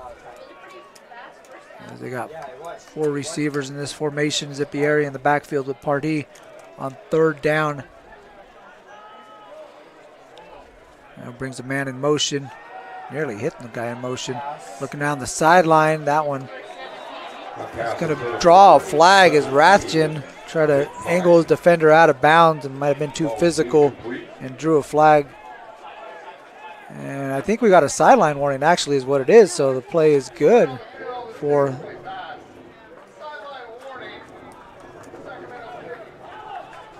so coverage by Rathjen, able to force a 4th down, did a good job of using the sideline as a defender. I didn't see too much contact, so surprised when the flag came out, but it was a sideline warning on Sac City, so to bring up 4th down and the punting unit as Rojas comes out for the Panthers. Yeah, you and I were both surprised when we saw that flag. I initially thought there's no way other than maybe the receiver had stepped out of bounds first or there's maybe a little illegal contact to the head and face area, but ended up being that sideline warning. Good call by the officiating team. They've done a great job tonight. Short punt takes a Panther bounce across the 50 to the 49. And so the Pirates will take over in their territory, 1 yard short of being in Panther territory. Very good field position to start the second half. Get the opening stop. We're at the 49. Not bad for the Pirates. No, not bad. And if you might see a replay of the first half here, if they go back to Jacob DeJesus, he's made some monster plays so far in this game, and I wouldn't be surprised to call his name a couple more times tonight. Here's Taylor, who's got 2 rushing touchdowns on the game. Good carry on 1st down. Pick up about 5 yards. Bring up 2nd down for the Pirates. We mentioned Taylor with 2 rushing touchdowns, Arona with a rushing touchdown. But the common denominator are big plays in the passing game by number 21 in black. DeJesus has been all over the place, setting up the Pirates in the red zone at the 1 yard line for some easy scores. And he's done it every which way as well. There's been downfield passes. He makes a nice athletic spinning move. He's done it out of the screens. He's had a couple of jet sweeps as well. He's going downfield again. There's Taylor off the left side. Short gain, pickup of 2 on 2nd down. It's going to be 3rd and 4. Yeah, I think they're just going to try to keep the ball on the ground and try to run it down. You're up by 20. Don't do anything too crazy here. In a Panther territory. At the 45-yard line are the Pirates. Mendoza looking to get set. At the bottom of your screen to Jesus, the receiver at your top of your screen. And we have some pre-snap motion. It's going to back up Modesto. Now you're going to make it a passing down. You can hear the wind on Mike Merritt's microphone. It is starting to howl down there. It's the first real fall evening we've had this year. Wind chill really not playing too much of an effect, rather. I still see some short sleeves out there, but nice little breeze. It beats the 100+ that we were playing in to start the beginning of the year. For sure. So a nice 3rd and 4 turns into 3rd and 9 after the false start. Rona with a hard count. Now looking over to Coach Stivers.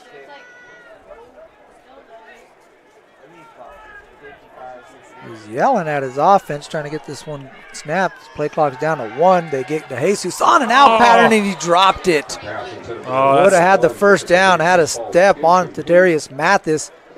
That one might have been the easiest catch that Jesus had of the evening, and that one slipped through his hands. Yeah, I don't think you're wrong, Mario. I think that was the first mistake for DeJesus this evening. But, you're up by 20. Those ones are a little bit more forgivable instead of the close ones there. But, had him in the numbers, and he knew it immediately. He should have had that one. But no harm, just going to bring up 4th down. And with the wind to their back, we'll see how far back the Pirates can pin the Panthers. Valdez to punt. Back to receive is Nicholas Conant. This one bounces over his head and hits the pylon. We're going to see where they spot this one. And they're going to mark it as a touchback. Oh, wow. Close to being a coffin corner punt. Just shy. Actually hit the pylon, so that's the telltale sign right there. As it's going to go to the 20-yard line. And that's where Sac City will have their second drive of the second half. So 2 3-and-outs to start the second half. Definitely is maybe not as good as the 2 scoring drives we had to start the first half, but here we go. Second drive. Real quick, looking in the NCFC Valley Conference, Contra Costa took care of Reedley in double overtime tonight, 22-14 if you're following along at home. Here's a jet sweep. That's going to be a forward pass to Elijah Johnson. Again, we mentioned him playmaker. Not too often you see the tight end come across the jet sweep. Jalen Jackson, Max Rascone in on the stop, and you're absolutely right. You don't see too many tight end jet sweeps at this level. Got a lot of athletic kids out there, but you don't see it too much. But I think if you're Sac City, you're just throwing anything at the wall right now, try to get something moving downfield. Because you look at their last 3 drives, 3-and-out punt, 3-and-out punt, interception, punt. Well, side of the 42-yard pass at the start of the game from Partee to Briggs, there really hasn't been much for this Panther offense as Partee gets across the original line of scrimmage. It's going to pick up a positive gain. It's going to be 3rd and long, though, after the first down loss. Set them up behind the chains. This is going to be 3rd and 7 from the 23-yard line. Sometimes that works for a quarterback, just trying to get a little bit of fire into his team's belly. Takes a hit. 3rd and 7. Plenty of room to work from the right hash mark. Francois in the backfield, 4 receivers. Now Briggs goes in motion. Partee, heavy pressure, and a host of Pirates bring him down in the backfield. Take your pick. There's 4 of them.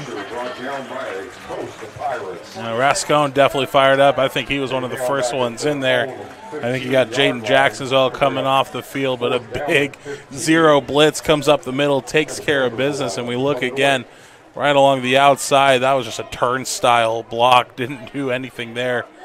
And Partee just gets roughed up again. And once again, 3-and-out, Panthers punting from their own goal line. Habib Olale, Garen Ganilla also in on that play. 3rd down stop for the Pirates. Forces another punt here from Alejandro Rojas. Well, this one is off the side of the foot and inside the 30-yard line. They're going to mark it at the 28. So excellent field position for Modesto as Rojas shanks the punt. It's going to go out at the 28-yard line.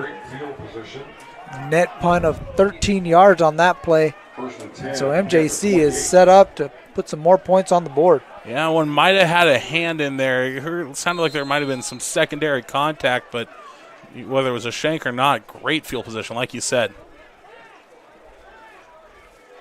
Jackson goes in motion.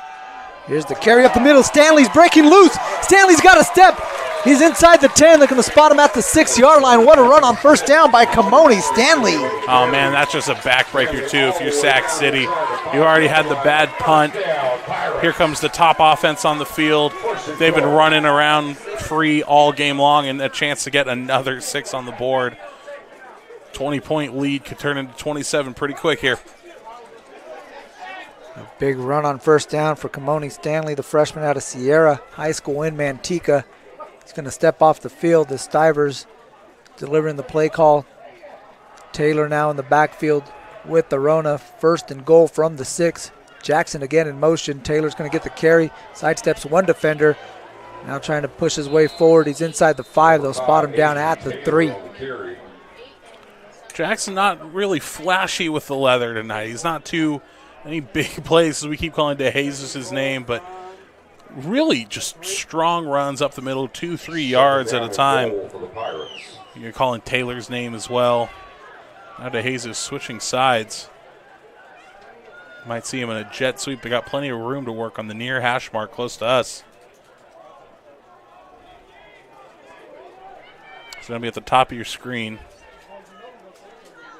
Pirates run the same play. They just flip it. And here's Taylor trying to get to the goal line. Still on his feet. And they're going to mark him just shy at the 1-yard line. He had one official running down the goal line.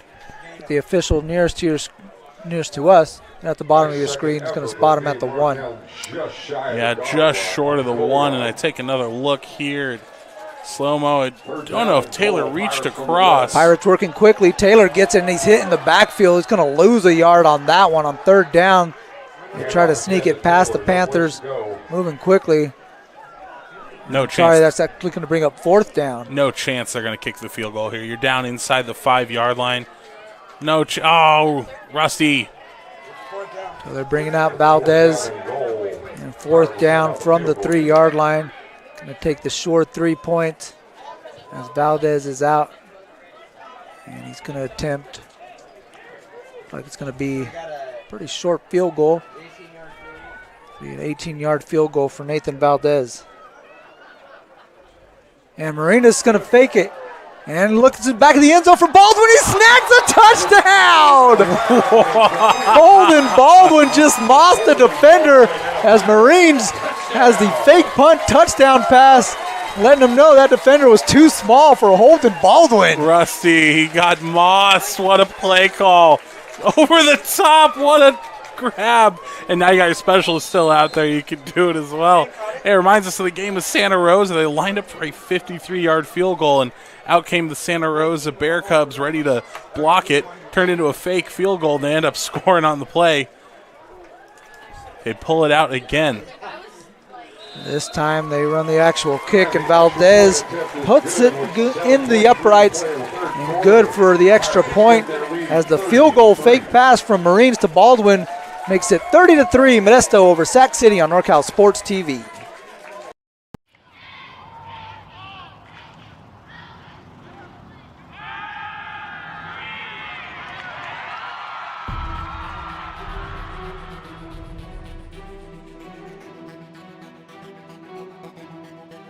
MJC has the largest athletic program in Northern California with 21 sports being offered.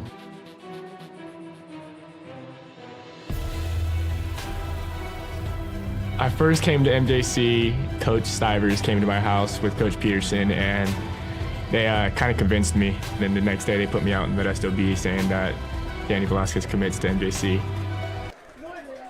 Nathan Valdez set to put this one in the air after the Pirates strike on a fake field goal, make it 30-3.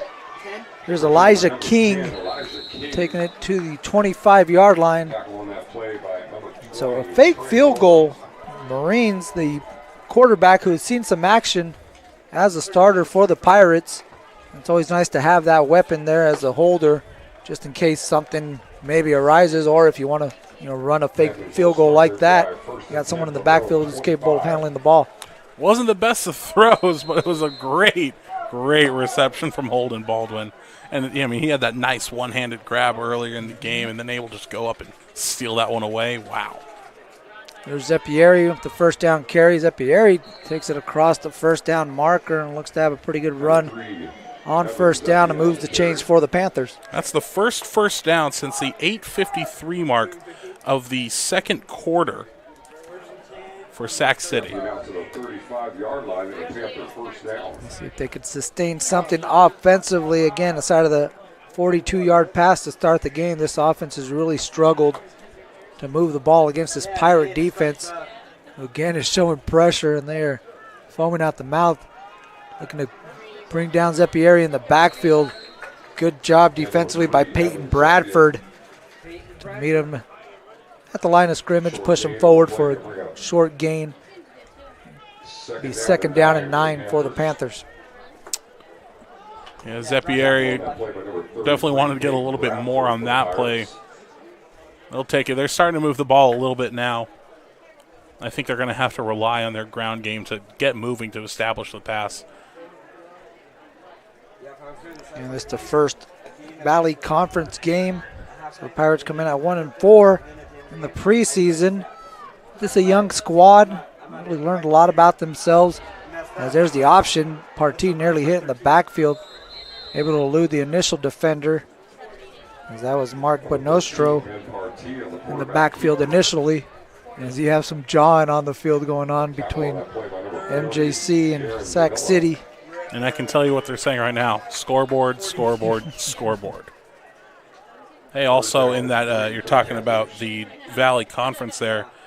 College of Sequoias took on Fresno City, and Fresno City took care of business there 21-13 to move to 3-3 on the season. And the Sequoias also at 3-3. So 1-4 doesn't kill you right now. You know, it definitely is anybody's conference. And you start at 0-0, so really we're going from here. There's some more pressure in the backfield. Partee able to elude the sack and get rid of it. As he had Bradford in the backfield. He also had Ganilla. He also had Rascone on the receiver. So danger, danger, danger. And here comes the punt team. Coach Danny Walker brings out Rojas again to punt to Jesus. Back to return for Coach Stivers and the MJC Pirates. And these Pirates are fired up. Everybody's dapping each other up. There's a lot of fist bumps, a lot of high fives. Maybe a fake here. Keep an eye out. Rojas again with another short punt. This one off to the right. And it's going to be marked out of bounds at the 41-yard line. Short punt bounces out of bounds. A little bit further than his last one, but a punt nonetheless. And taken over from the 41. 5 minutes left in this third frame. On a 17-yard punt for Rojas. MJC taking over at their own 41-yard line. Up 30-3 on homecoming night. You're in Modesto. Here's Arona. Keeps it on this one. And a good play defensively in the backfield by Isaiah Byers, linebacker out of Elk Grove at Consumnes Oaks. 6'1", 225 sophomore, pumping his fist, and it's got to feel good, and you understand what the scoreboard's saying, but be able to put some tape out there like that, not bad. Nothing feels better when you're getting crushed than hitting something. A timeout there by the Panthers. You said from Consumnes Oaks High School? Yes, sir. I was just in the area, actually, on the way here. I was celebrating my best friend and his wife were welcoming their first child to the world very shortly, so shout out to them. Village in Modesto. Quality, style, selection. It's simply a matter of taste. Wonderful shops, fine dining, and more in a garden setting. A tradition of excellence since 1953.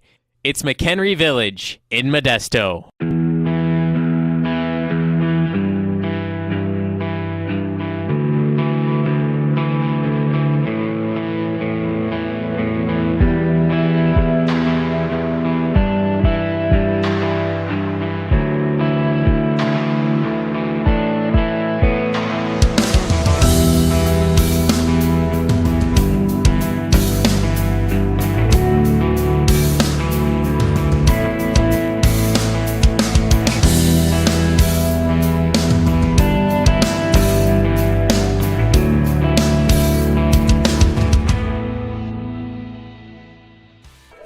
Second and 12 for Modesto after the 2-yard loss on first down. Pirates with 4 receivers in the formation. Here's the give to Taylor. Trying to cut it back, has some space up the middle, gets it to the 50-yard line, just across the 50. See where they mark it. It's going to be right at the sticks, and it looks like they're going to give him the first down. Yeah, Michelle Single is signaling for a first down. I don't think the other line judge, it's Trent Jensen, he's not giving it. Now they are. And I don't want to quote the stat. I don't know. I don't have it in front of me, but that might be Taylor's longest run of the day. He does have 2 touchdowns, both from a yard out. Fresh set of downs for Modesto at the 49-yard line of Sac City. And Coach Stivers delivering the play call. Quarterback Keith Arona gives it to Taylor again, finding some space in the middle. Bounces off a defender, spins his way to the 42-yard line.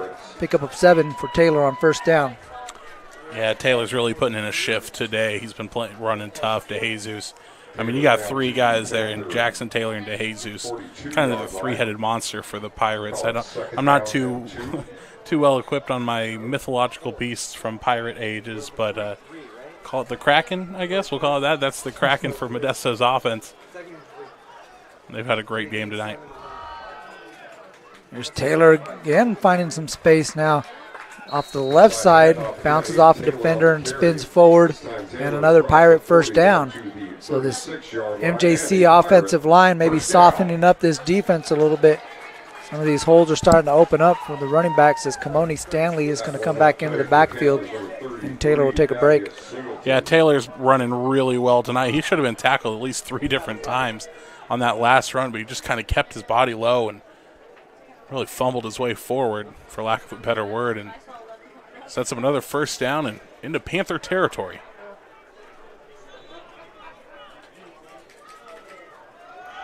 Here's Stanley, bouncing off to the right, dragging a couple defenders to the 25-yard line.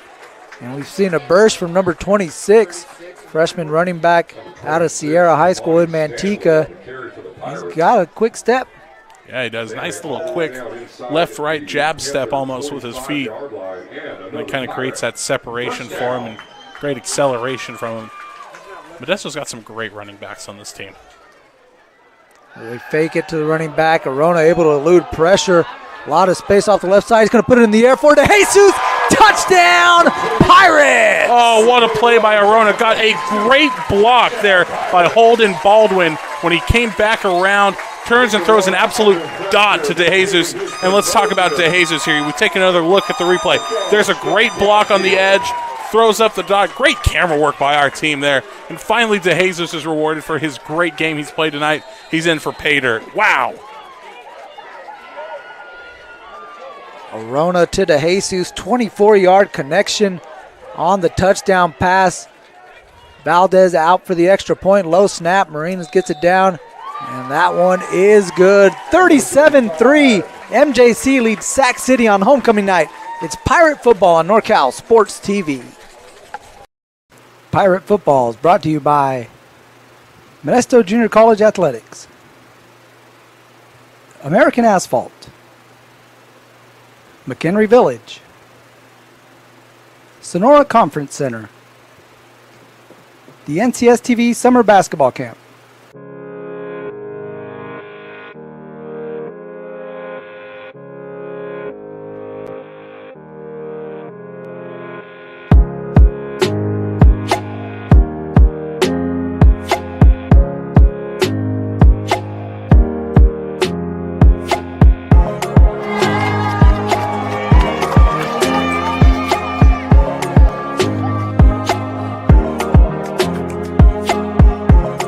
Back on NorCal Sports TV, Mario Ramos along with Alex Tasker. There's Nathan Valdez's kick into the end zone.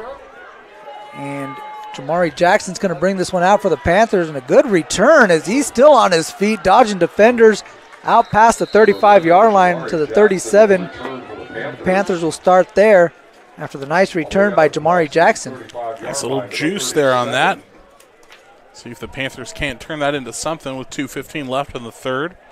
Terrific little return. Pirates again striking. This time it's DeJesus saying, guys, I've been helping you out all day. This time let me get one. He got his touchdown in the air, 24 yards from Arona. After he caps off a 6-play, 59-yard drive that took 2 minutes and 46 seconds for Modesto. And this one is turning into a rout. What do you mean is turning into? Has been, yeah, there it been, is. yeah. We got a 20-point lead at the half. We're up to a 34-point lead now. I think we're in rout territory. Portillo over the middle.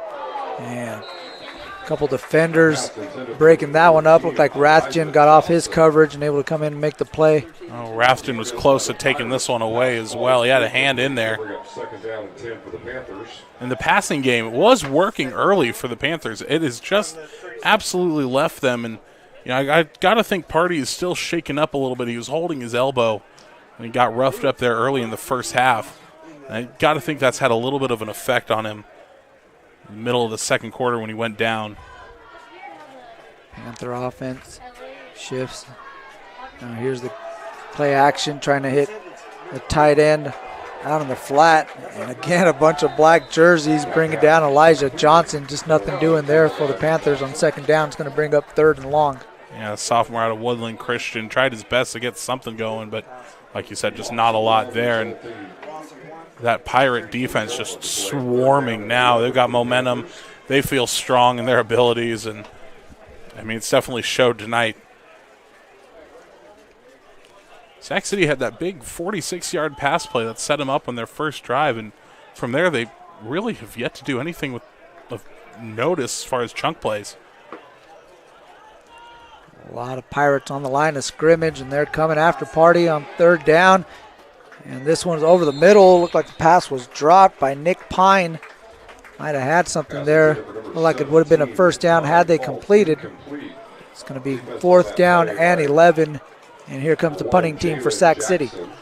Sac City is wearing these all-white uniforms tonight, but I just took a look at Parties, and he's definitely dirtied up, roughed up. He's had himself a rough game, and how comes the punt team? It makes you think, too, about these Pirates. They're coming in 1-4 in the preseason. Granted, the first conference game. Where has this team been all season? Are they finally starting to click on offense? Because this has just been masterful to watch. Pirates came into the preseason ranked number 11. And a couple close losses in the preseason. It's a young roster. We've seen a lot of turnover at the quarterback position. Some of these youngsters been seeing the field starting to get a little more comfortable and confident here in CCC AA play. And this is a good time to get it going. Like we mentioned, wipe the slate clean as league play starts. So everyone comes in at 0-0. And MJC looks like they're getting off on the right foot here on homecoming night. As Arona is going to give this one, I believe that's Stanley in the backfield. The ball was poked out, but the whistle had blown. They stopped forward progress after a pickup of 1. Yeah, that was Stanley on the carry. And, what better time to get things going than homecoming night, am I right? Crowds up here fired up. Great attendance tonight here at Modesto Junior College. And this is the type of momentum win that can really carry you forward through the rest of this conference play and through the rest of the season, potentially into a bowl game. Pirates will hit the road next week. Head to Contra Costa. Take on the Comets. Right there, game will be at 3 o'clock. As Arona hits Baldwin out in the flat. Pass completed to number 10, Holden Baldwin. A minimal gain on second down. It's going to bring up 3rd and 7 for the Pirates.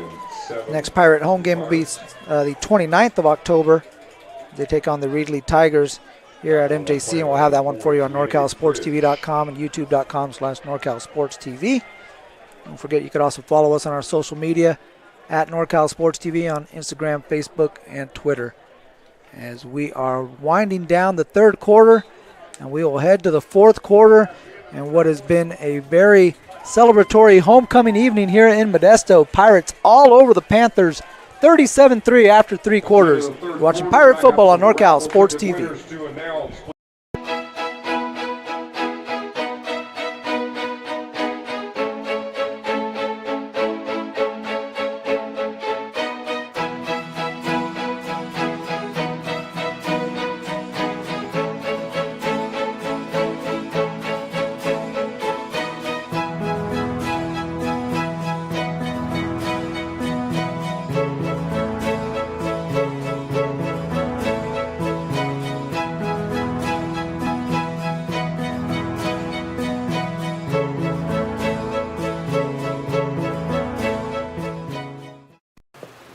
Pirate Football is brought to you by Modesto Junior College Athletics,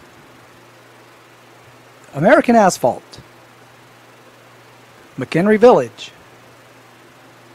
Sonora Conference Center, the NCS TV Summer Basketball Camp. Back on NorCal Sports TV along with Alex Tasker and Mario Ramos. Pirates with possession, 3rd and 7 from the 33-yard line as we start the 4th quarter. Verona try to keep it on the quarterback draw. White jerseys right in the middle of that running lane, and they're going to bring them back behind the line of scrimmage for a loss on 3rd down, and here comes a punting unit for the MJC Pirates. That's going to be the first punt for Modesto since their first drive in the 3rd quarter, which they went 3 and out. So a nice little stretch of offense for Modesto, but I guess you can't do it all the time. Now they're going to be punting into the wind, and the wind is definitely picked up. I don't have a current gauge on it. I can try to pull it up. 13 miles an hour currently. See, this is why we keep him around. Doesn't look like it affected him too much. That thing went up. Oh, fumble! Muffed at the 47-yard line. Ball is still loose. There's a pile. We'll see the referees try to determine who came out with this one. Panthers signaling that they have it. And they do. And the officials agree with them. And so they retain possession after Conant nearly lost that one. He was able to come up with a recovery, and they'll retain possession at the 49-yard line. George Carter got in the middle of the pile to make that call. Thank you, sir. 1st and 10 from their own 48-yard line.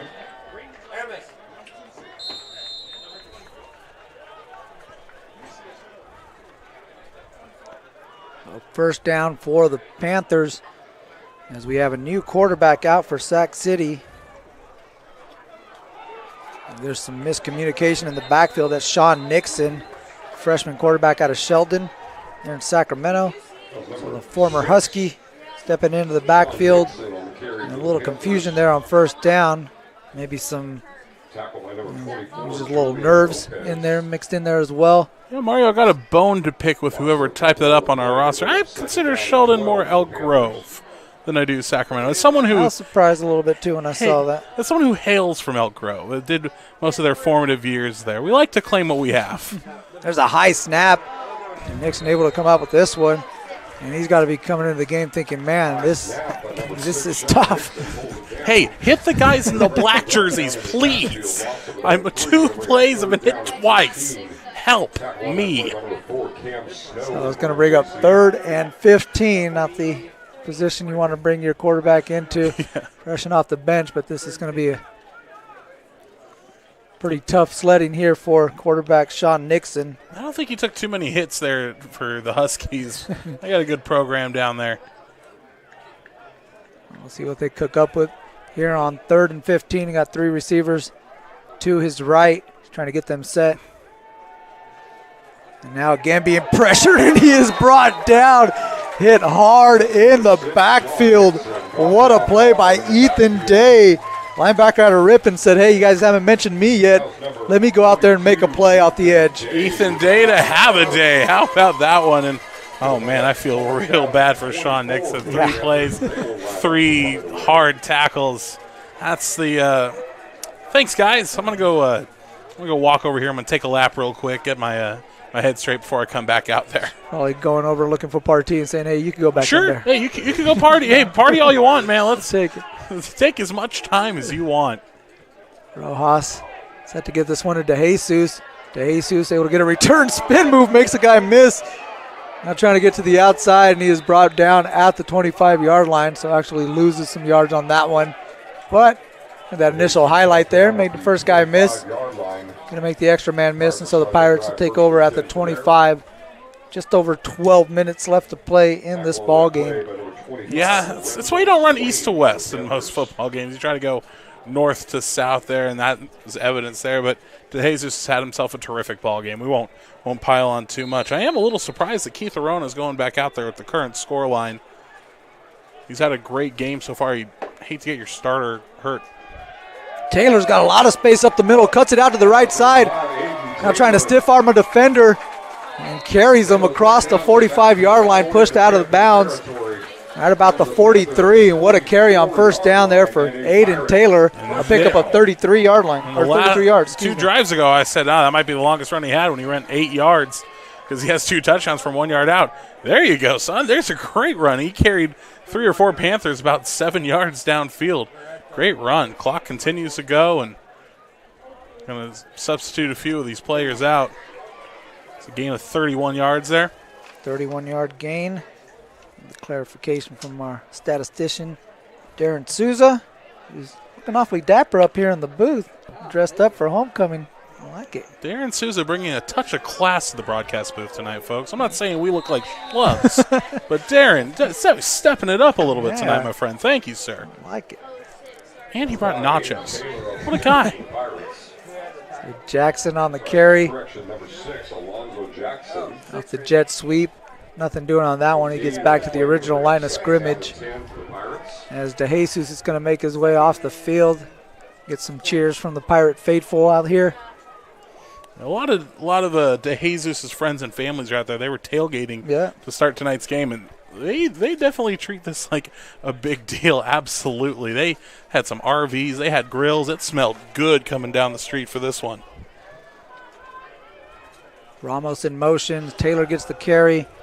And he is brought down by Dante Adams. Called his name a couple times, defensive lineman. Making a couple plays, brings him down for no gain. It's going to be 3rd and 10. Just about 10 minutes left in this one, and I think this is just hey, let's just get out of here healthy. We've put up 37 points, which is definitely the type of offense that Rusty Stivers likes to have.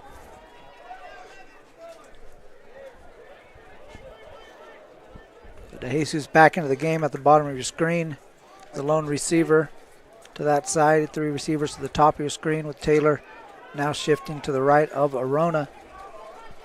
3 on the play clock. And Arona looking for DeJesus. And DeJesus tried the one-handed catch. He's going to get there, a little hand fighting with him and Tadarius Mathis. With his left hand, he figured I'd try my right hand. See if I can make that one-handed snag. He's done everything else tonight. The human highlight reel tonight. Good night. What a great game he's played. And I think that would have just been cherry on top. I would have sat up the rest of the game. Definitely my player of the game tonight. Oh, for sure. Had a whale of a ball game again, setting up his teammates for touchdowns. A couple 1-yard touchdown runs. And then he was able to get a 24-yard touchdown pass from Keith Arona. The latest Pirate score and make it 37-3 as the punt from Valdez is up to Conant, who again has trouble with this one. He fumbles that one, and the Pirates recover. Second turnover of the game. This time it's a fumble recovery. Peyton Bradford able to come up with that one, and the Pirates are set up at the 17-yard line. And Nicholas Conant was the return man. He was trying to get his hands up and underneath it. He was just coming in too far away. The freshman from Shingle Springs just came too far away. And it's those mental errors again. You got to avoid them. If it's too far, just call your fair catch and step away from it. Let it roll. It had enough momentum. It was probably going to kick out of bounds or go into the end zone.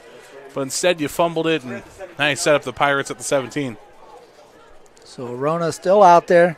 Now Kamoni Stanley, jump cut to the right.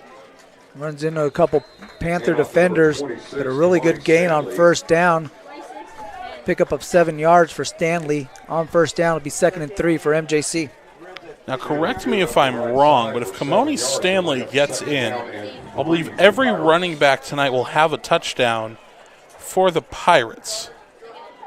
Arona ran the first one in. Jackson is yet to score. Jackson is yet to score. So, yeah, I thought Jackson ran the first one, and Arona took it himself. Mm-hmm. Yeah, it was Arona on the quarterback draw from 12 yards out, and Taylor with 2 1-yard touchdown runs. And Arona hitting DeJesus with the 24-yard touchdown pass, and we also had a fake field goal. Cruz Marines had a touchdown pass to Holden Baldwin from 3 yards out.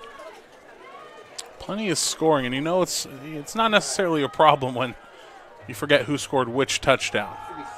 So here's Stanley kind of stumbling to the line of scrimmage. It's going to be a short gain. They mark forward progress, but essentially going to be a no gain as it's still 3 yards for a first down. Yeah, third and real short here. They're going to keep Stanley out there, and I just think the Pirates are content to keep this one on the ground, let the clock continue to run. Looks like number 30, Gage Roddy, the freshman out of Argonaut, coming off.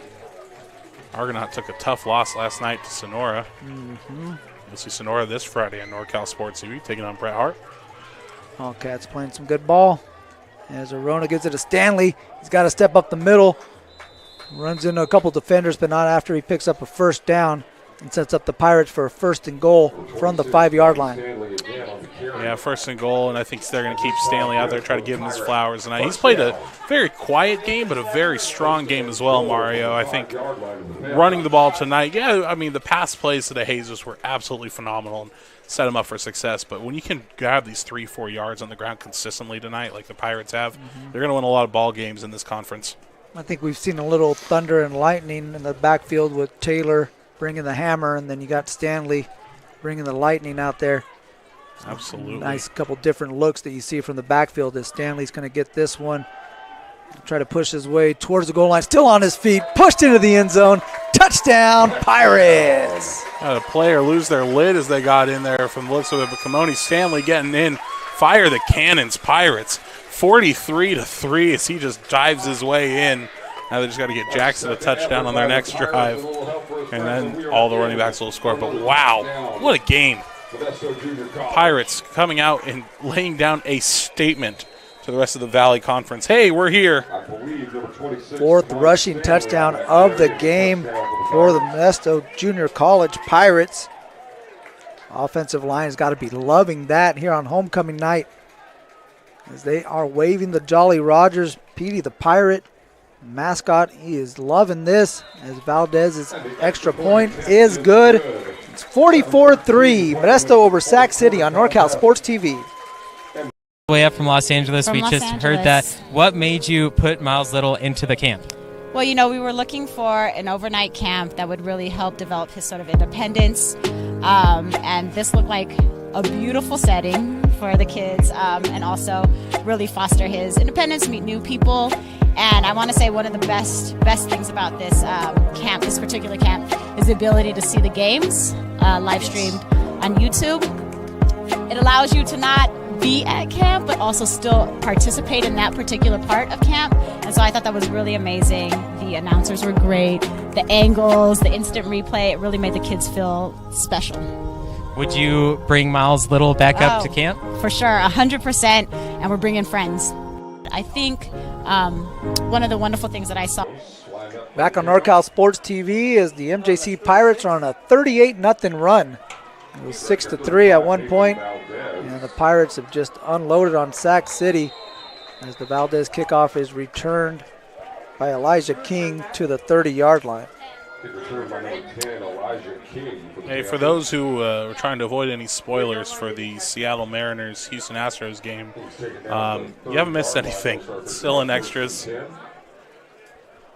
It's going in the bottom of the 17th. Excuse me, we're about to go to the top of the 18th. So stay tuned for the rest of this game and then flip on over to your local coverage there. Sean Nixon out for a second drive and another high snap. This one's loose in the backfield. Francois trying to jump on it, and he's able to corral it inside the 15-yard line where they mark him. So big negative play on first down. And some issues with the snap as Nixon's come out here. That's the second high snap, and this time Nixon wasn't able to catch that one. I think Nixon's just happy not to get blown up on the play there. Second down and 27. His first drive was 3 and out, and he just got blasted on 3 of those plays. This one, I think he's happy to, not happy to lose the ball or fumble it, but number 70 is the center. Unfortunately, we don't have a number for him, or a name for him, rather. We have the number only. As here's a carry. Francois. That's number 38, Jamal Francos Jr. on the carry for the Panthers.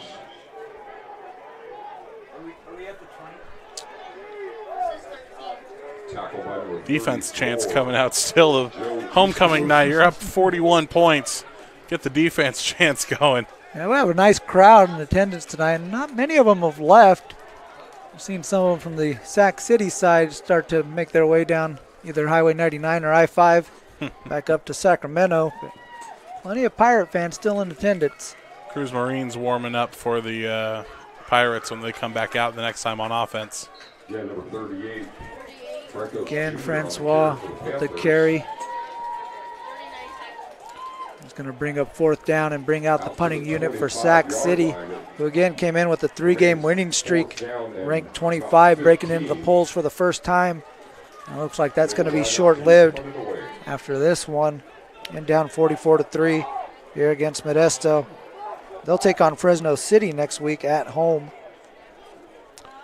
Yeah, from the looks of it, I think they'll drop out of those polls as well. And, well, just an all-around tough game. But, 3-game winning streak coming into this. Modesto's going to hang their hat high. Big punt. Rojas, it's all of that one. That one bounces inside the 20 and spotted at the 19. So the Pirates will have it 4:56. And it looks like they're going to have a new quarterback coming out as Cruz Marines will come out here for MJC. Keith Arona's evening is done, and what a night for Arona. 1 touchdown through the air, 1 touchdown on the ground. And kind of coming in and steadying the ship, if you would, for the Pirates out here. I like that reference, by the way. Good job with the pirate pun there and just steadying the ship. Calming the seas. Very nice. Well, yeah, well, they can go toe-to-toe with my pirate humor there. They R-matey. No, when Weaver went down, he was playing very well, and it just took a couple of weeks to finally create that sort of, relationship with the receivers, get the timing down. Good run here from from Taylor. Nice little bounce from Taylor, and then he dipped his shoulder into the defender, able to pick up 5 yards when it looked like nothing was there. Good carry on 1st down. Just under 5 minutes now, and I would be very...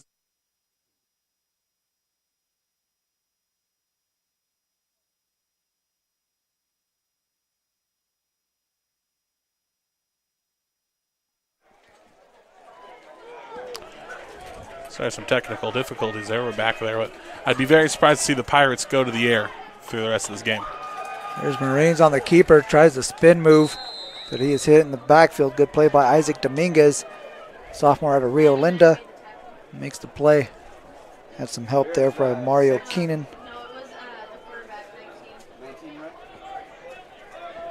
3rd and short, see if they can keep this drive going.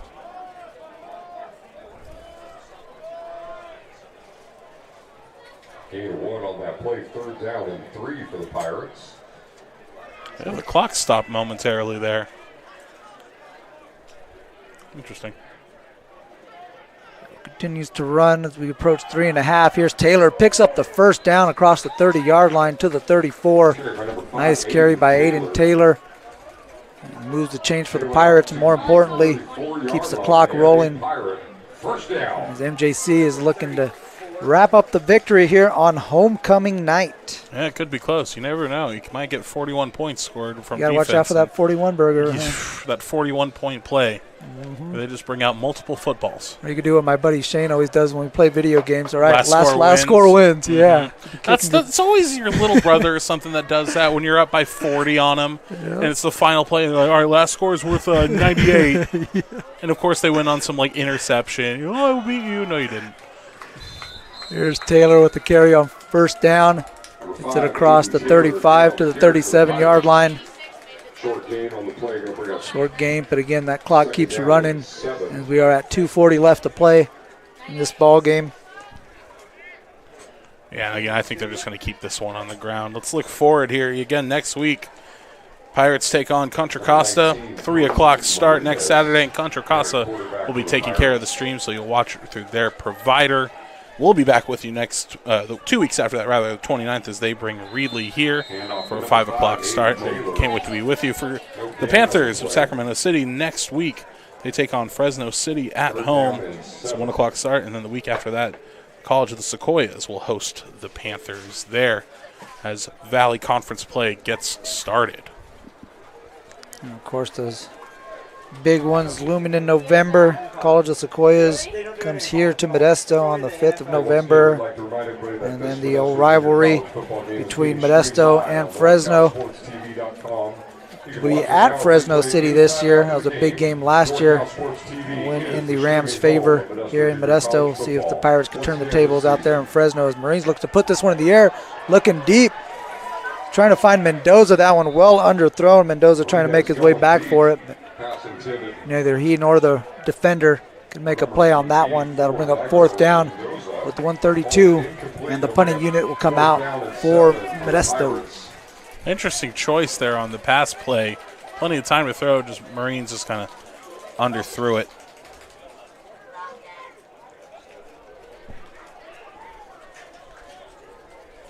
I won't be surprised to see if Sac City just runs this one away after the incomplete pass.